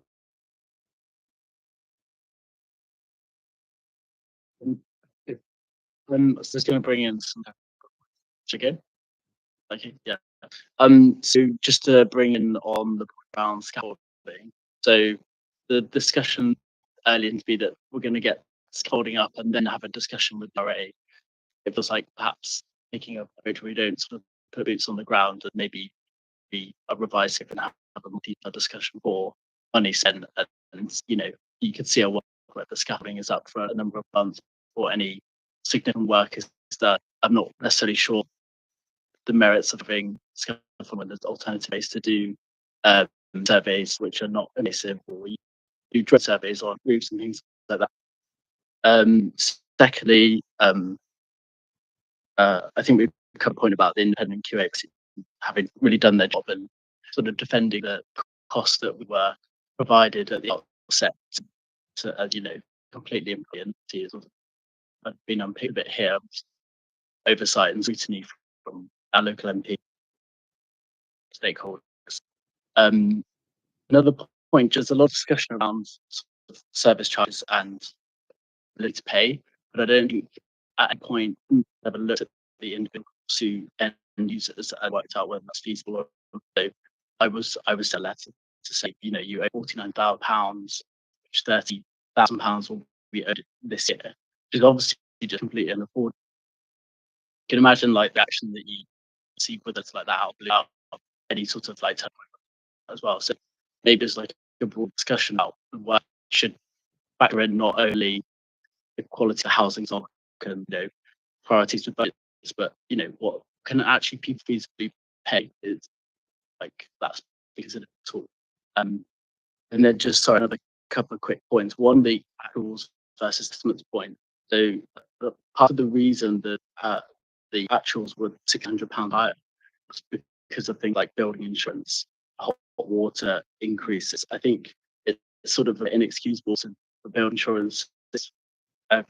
For building insurance costs to be sort of revised upwards day to day because insurance costs would have been paid at the start of the financial year. So it's a bit of a sort of strange one to present as a higher cost, and actually would have been paying had coverage from that financial year. Then the hot water is supposedly an average of the previous 3 years, but obviously we know 23 energy crisis. So it just strikes me as really strange that these were all things that could have been completely avoided. I actually wasn't living here at the time of the service charge increases. I've actually paid for all of these things out of my own pocket, and I wasn't like all things like that. And then finally, heating has been involved in the discussion and sort of met Tom a few times. As I'm aware, the government won't be publishing the final regulations on. Could not publishing their regulations 2026. In which case, then more feasibility work, you know, procurements, etc. That's going to take us into the late 2020s. We're all paying between £3,000 or I'm at £5,500. So it's £3,500. So I mean, it doesn't feel like right to be waiting. What can be done now? Why are we not having a cost limited in the same way that others that use are? We're just dummies. We're just paying whatever's thrown us. I think that's really quite an important kind of point to end. That's really the main crux of the issue that causes discussion among residents. It'd be good if we could like take away some of the considerations of what could be done for like long considered sense approach to realizing a complicated and system. To add to that, the gas boil as well, and obviously, you know, in an emergency, also just kind of filling their funds where every day there's unmetered gas just being run.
I had supply.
It's something we can push. But again, it's something which is more generic than the consultants say. Yeah. So it would have to be considered by the cabinet member and come back to us. Yeah, absolutely. That's what we're in the business for. Right. This evening, yeah. Just a quick question. This is just a clarify point made by our colleagues here. The cost of scaffold, you said there's a weekly charge. I think we heard from the director that in fact, or it was a fixed charge. In your bills, actually a weekly charge? So it's noted in bills. Just clarify.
Want to move that to this?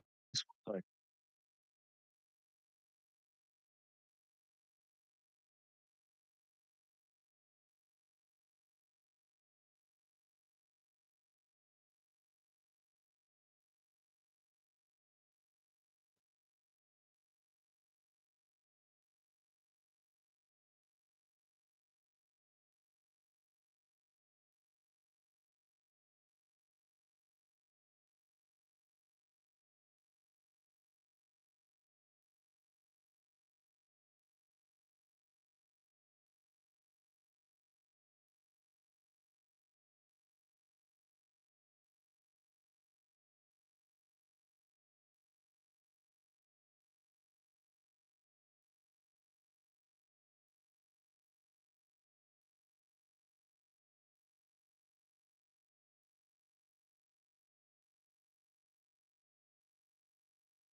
the contract would do is the program together. And if he says, for example, on the block, it's going to be 8 weeks, we would get charged 8 weeks unless there's an extension of time. So it's a fixed cost. Extension of time be due to adverse weather or some works which were not identified within the contract. Then so otherwise it's fixed cost. I know people say it is a weekly high charge, but when the contract puts a program together, it's a fixed cost to the program. Hey, look, Is I that don't want to, I don't really want to go through each item because we're not here to do that. We've heard about the general approach. What the officers have offered is to remove the section 20s, which are currently there, which I guess includes the new figures. And they're going to sit down with, and they're going to go through anything that they're proposing to do with you. For nothing will happen until you've been involved. Yeah, you can't get any assurances about anything at this point in time because we don't know what we're talking about. To be frankly, our point of view, because we haven't that detail because that's going to come out in discussions with us. Yes, so yes, we'll have to pay a charge at some stage because they're leaseholders, so they will still have to pay a charge. But as whatever charge that is and whatever that contains, that's a matter for them within discussions with the officers to resolve. It's not a matter for us around the table or for anybody else, to be perfectly frank. Sorry, just say.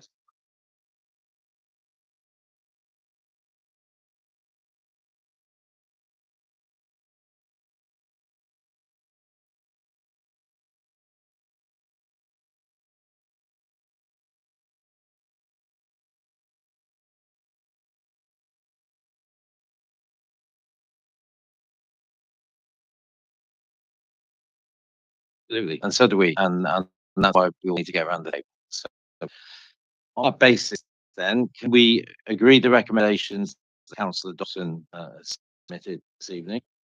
Okay. Plus, hold on. I'm just saying the ones which are in paper now, but black and white.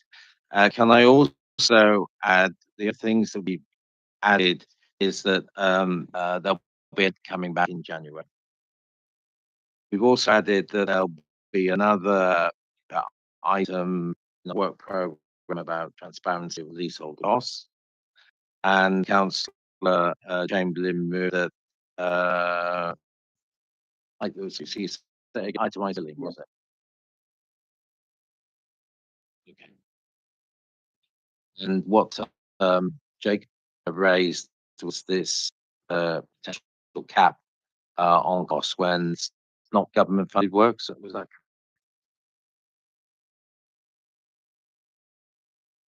Okay, fine, thank you. You got all that? Good. Okay. So the cost.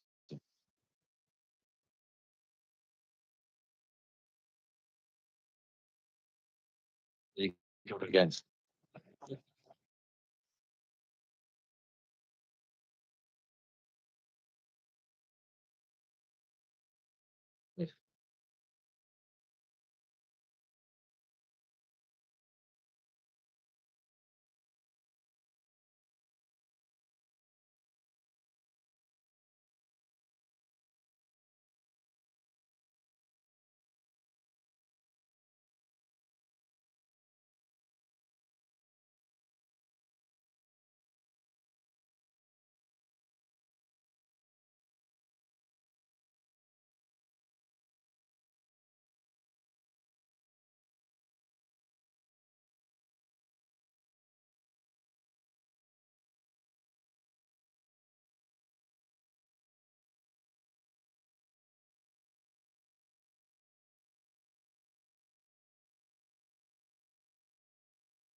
All right.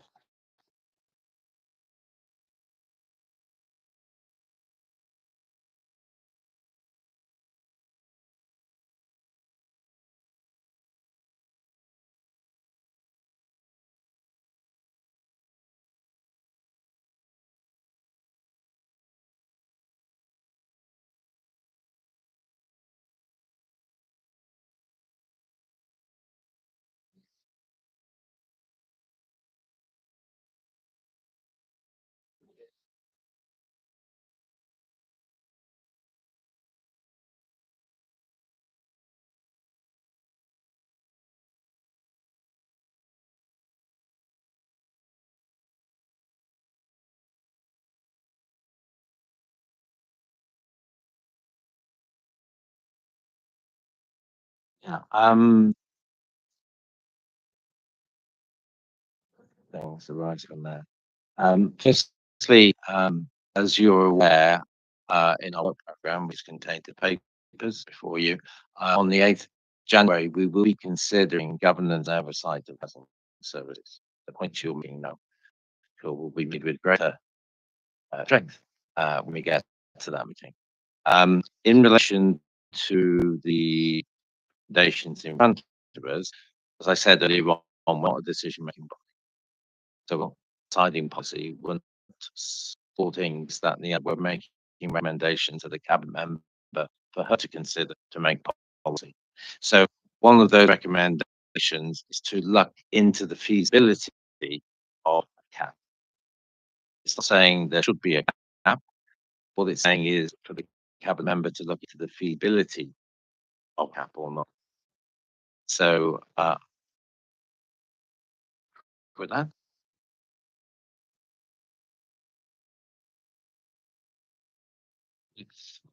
I'm only reflecting what the residents put before this evening and their wishes. But I mean, if we have to vote on that, then we'll vote. Yes, Councillor New.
Okay. All right. All right. Let me pose something then. So, issue of cap on leaseholder charges is perhaps something that we could include when we look at the leasehold, the transparency of the, when we have the further pay for that further item, because it's not specific again to this assembly. Yes, so it's something which is. I think we can definitely take that out. Indeed, we can probably take number 5 out as well, because it just doesn't happen on console state. It happens like this. So on basis, we can remove both of those. So we're left with 1 to 4, 6 and 7, itemized bills, and the update report in January. Yes, all happy now? All vote. All in favour? Okay, it's unanimous. Sorry it's taken so long, but this is democracy in action, as you can see. This is what your council. That's all. So yeah. So thanks again for coming along this evening. And as I say, we'll have the update in January. But in the meantime, please work with the cabinet member and the officers on where we go from here. Okay. Thanks again.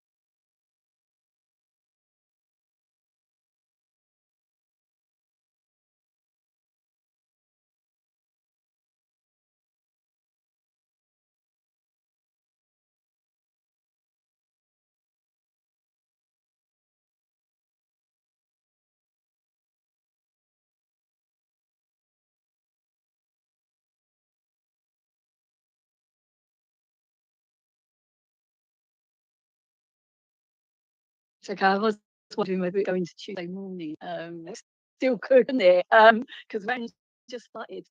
So it's that time of year again where we start our conversation with you as our own Scrutiny committee around the budget. I think this year it's totally different because we've agreed a 3-year budget last year. We went through all of the lines over 3 years last year. So there are no new lines in the budget this year in terms of that scrutinisation of items, because there aren't any new ones coming into this.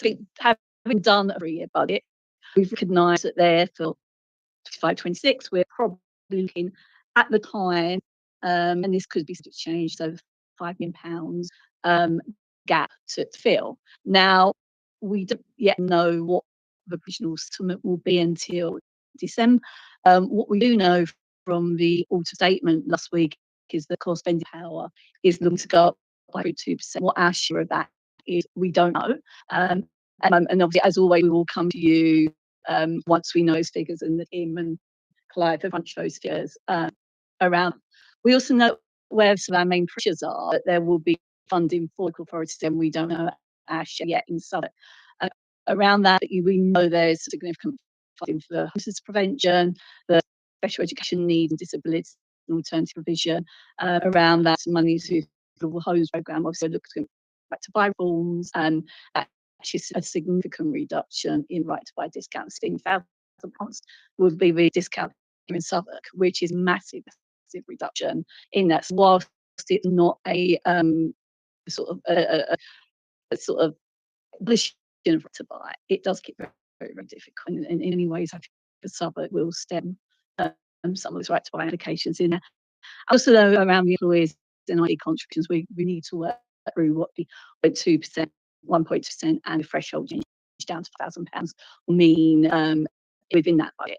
However, I think when we looked at the budget, we based some quite high figures around inflation in that, and we probably may not need to have as high an inflation figure within that, so that actually sort of reduce that gap around that as well. And when we come to in a little bit more detail later in the year or early next year about how we're absolutely going to put that gap, once we know what the final figures are from government, we can talk about, because there's a lot we can do more, having a sort of corporate approach to do finance as well, not just departmental. This year we haven't gone to the department and said, you need to find X amount or X percentage of savings around that, looking at what can we do within our, you know, things, there'll be certain things that you'd also do if it was a good budget around that. And it's looking at the response to corporate peer review, and how we can actually build in some cross-council savings at a high level, sort of around as well. So I suppose what I'm trying to say is that be prepared this year that you will not have spreadsheets with loads of figures and savings and efficiency. You've already done that. We're not asking you to do that again. We're not asking cabinet members to do that again. We know that we can breach this budget gap at 5.41 million as it stands at the moment through some of the actions that we're doing. Inflation may come down there. We want to see what that spending pound increase looks like around that as well. So it is going to be a different process this year. We are now in the year 2 of a 3-year budget. I think the other welcome thing around this is that we know for this year we'll still get one settlement. However, there is a commitment against multi-year settlements from next year as well. So again, we can see as that goes through, and I'm sure there'll be consultation with councils and you know with Section 151 there's a route that looks like as well.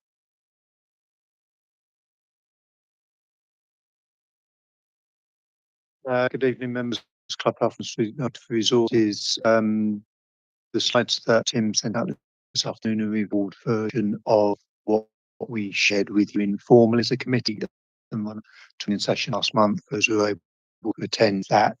I guess big change between that discussion and now with the Chancellor's statement last week. As Councillor Ryan says, absolutely welcome new monies that are being set aside for local government. The increase in insurance contributions, not only the 1.2% increase, but also the reduction in the threshold rates is reasonably hard. And obviously the department are yet to define how they will allocate out a small amount of money and set aside to post and public service costs of that. And I guess the dates looking forward are towards the end of November. We expect policy statement from the department, which gives us a bit more detail in terms of how some of the allocations of those new monies will pay out and their full impact on our numbers. It's difficult to talk to us this evening in any form of detail. We don't know. We expect the settlement where we get the detail, say, for come normally the last week before Christmas. And departments, yes, and there's a thing that was yes that any different this year. And then obviously if we'll finalise our budget plans as we move into post-Christmas period. We do expect a cabinet report in front of cabinet in December, which has outlined in a little bit more detail where we are with some planning. As the client has the main difference previous years, it's less about savings. This year more around mitigation activities against areas that are starting to deliver against their revenue budgets this year. And secondly is also around the corporate transformation programme, which will be the main route into how we drive savings from the organisation into the future.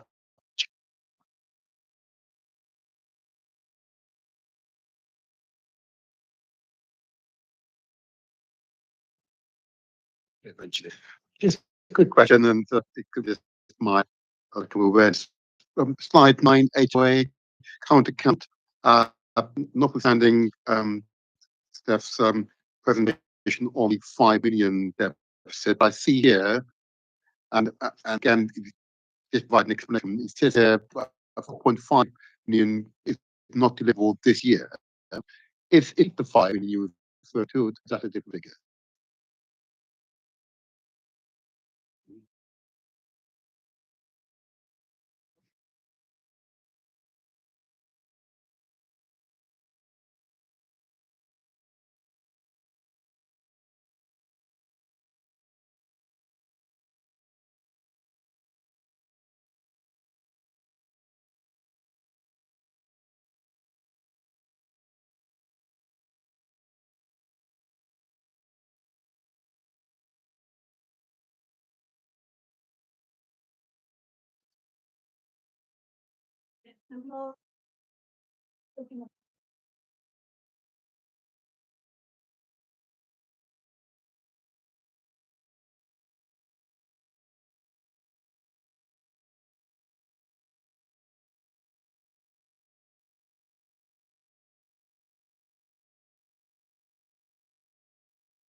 I think Cecilia referring to the long list of savings for the HLA, which form the weekly plan that Tim was instrumental in earlier in the year.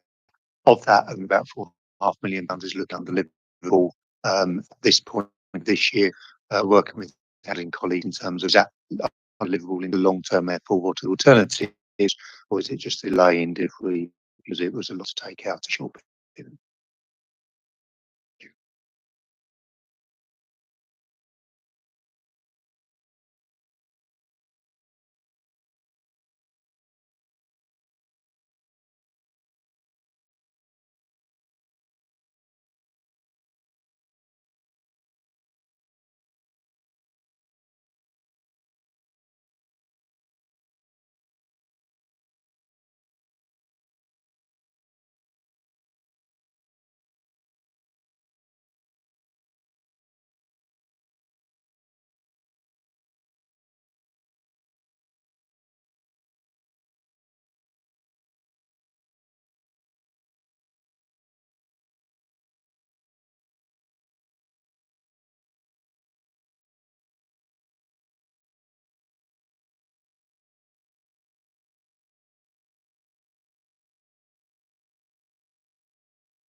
Thank you, Councillor Foster.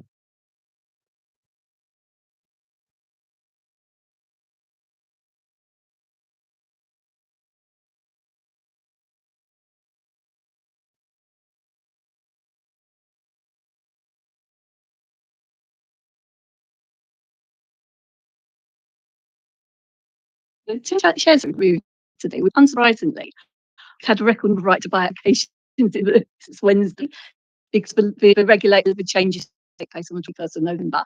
So I think what we would expect is a flurry right to buy applications at that time, around at that time. So we'll still see some coming through. I think time tell on I think it's a bit too soon to see what I have around it.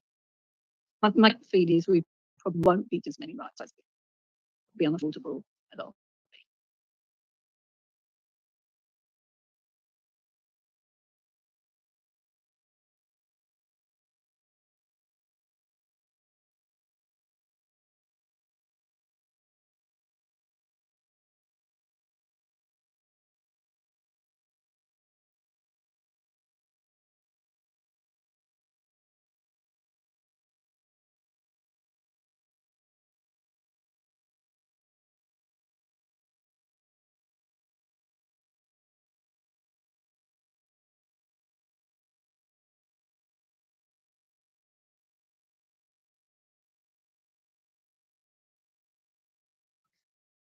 And so on the Gen Fund, estimate of about 0.4 million. On the A rate, we might cost to 1 million. We've yet received any detail really around how we be compensated. We understand the government tends to compensate public sector generally. What the method or distribution will be is clear. So it remains a risk for us. I mean, in terms of the impact on organisations we work with, they expect it will hit social care fairly hard. There is some extra money flagged in the budget presented by the government last week for social care. I expect most of the money that comes to us will be absorbed by the additional costs that those providers will be seeing. So it's still a risk at the point. I think I think devil's in the detail, and so it's trying to work through around that, because I think like announcements, you get the meat on the bones slightly after around that. But yes, we are really to it. We'll be looking to see what we can do around. Really, are we doing a sort of mitigation, tending, tending being aware that we might expand budgets for dealing with private social care providers? I think that we'll be looking at what the impacts of everything is having on the budget when we keep the statement. So I think at this moment we're working on what we know and what we don't know, and when we do know, we can see what if anything we need to look at that point. I think it'd be a bit short sight, put in up for who say yes, we will do X, Y, Z when we don't need to do it. And I think it's really bending what the real need is and how we address them. And it's having that medical, I think leading up to settlement is, I think more come out. And that's something we could consider in your area. Johnson. Thank you. Next on just 2 points, both in regards to the right by changes and council chambers national insurance. So in regard to the fine, obviously in the flow of applications on 21st November 9, I suppose it's more about what we do to monitor it, because I understand that there's discount, as long as the application's gone before the 21st November, then that discount and that higher rate would apply for an extended period. So because we're having that increased volume application, whether they do or don't up, there is a risk that actually we could end up having to sell more stock at that bigger discount, even a lot today, just because of the deferred mortgage and process. So keep an eye on that. I'm sure you'll do. But in regards to the point raised by the chamber about the national insurance, I suppose it's more about what are we doing to review staff or workers that we employ by agencies, because it's my understanding a lot of those workers who are employed by agencies and are subject to a company, they're actually individuals having to cover that cost of additional national insurance. I suppose as a wide piece of the council, I know we're doing it in-house for people, but we might maybe to look at our budgets and reviewing about trying to speed up those, because they could be subject to being hit by the financial cost of those changes quite imminently, quite considerably. You're talking, so the national insurance rise is for employers, employees. No, your employees for a number of companies. Okay, yeah. You cover the employer cost of national insurance. So our agency work is done through a contract that we have with Commensurate. So we already had that and a 3-year contract. So we go through a procurement process. So we don't take on agency staff outside of that. We have that sort of, we have an organisation. We work with them, we do procurement with it. It goes through the cabinet, through the normal procurement process around it as well. So we would always call off them like in the May for agency. But it's, we will, but if it's going to be a problem, we will keep an eye on it.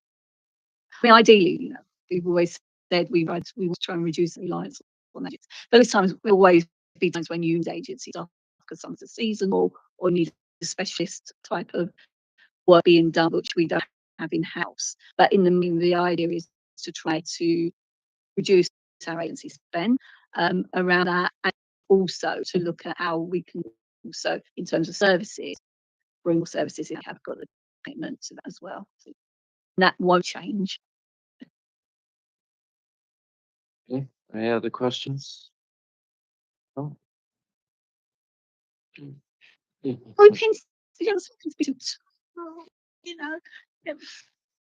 thank you for coming and thank you for staying, and we'll be seeing you quite a lot in January. Well, okay. Thanks again.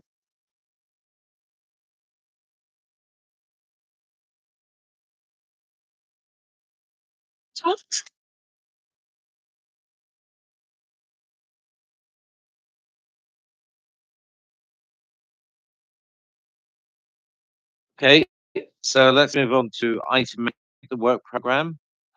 This is for noting, and let anybody wish to raise anything.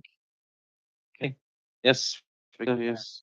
Not to prolong the conversation, I'm just noting 6 items on the next agenda. We are now 20 to 11. I don't know the items. Right. I'm just wondering if that is a bit over ambitious, or maybe we need to. Well, chair, it's up to you. I'm sure we'll chair it, but maybe we want to look moving the meeting forward slightly.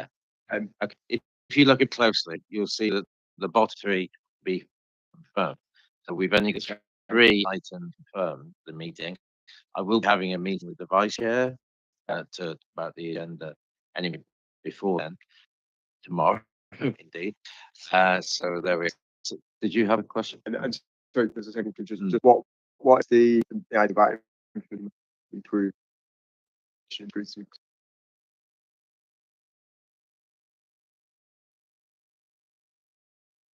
Yes, It's come out of conversations we had before with the scrutiny improvement review, and that's looking at example Smelware like Lewisham or Lambeth, or where to see how they involve their local communities. Not sure follow London. No, I'm not saying we will, but I'm saying other local authorities. Could be even be North River. Who? So, but yeah, Maybe like West London, where they give the chair of Ops to opposing parties. yeah. Well, we can all get help, but yeah, yeah. So we'll be looking at that. That's that. Right. Sorry, Laura, did you? It was just it's looking at obviously no the calling has I say to me that the I was wondering if it's prudent to pencil an additional Oscar meeting during the budget might discuss it for sometime mid-March. It doesn't mean we have to use it, but maybe for the provisional meeting date, the up items that might have missed in our yearly plan might make sense just so we don't have things hanging for the next year. So it's not we must decide now, but No, maybe no. look at it and see but Yeah. big use them. Yeah. I mean, as the vice chair will tell you, it's always a bit of a move piece. We start off with the best intentions that we will consider X number of items at a particular meeting, but it's not always possible either to get the cabinet members along or get the reports there in time that we require. So that's why I just indicated for the next meeting, there's 3 items there yet to be confirmed because of reasons like that, etc. So, between ourselves, we try and ensure that we have a full agenda one way or the other, but call-ins obviously can come at any time.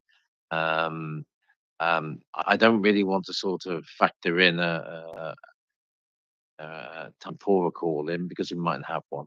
As much as I like to encourage it, I think it's better that we just deal with them in turn. I mean, it may be that we do have to call a separate meeting to consider a call-in, and certainly if a call-in request comes in between our meetings and there isn't the time constitutionally to delay it until meeting, then we will have to consider it in a separate meeting. I think it's an exceptional evening in many ways tonight. It's not our usual fare, but there again, we haven't met since the beginning of July either. So if that can be noted, just to say that we have our pre-meeting this Wednesday over Teams, the meeting on the 27th of November. So thank you all for coming along and staying and this endurance test. When Martin was chair of planning, him and myself, we used to compete when during lockdown. We used to have meetings that were over 5 hours long. There we go. Well, yeah, we were at home, that's why. But actually, it was one of your predecessors who stopped us from eating. Really? Yes. No food with a nude. Sorry.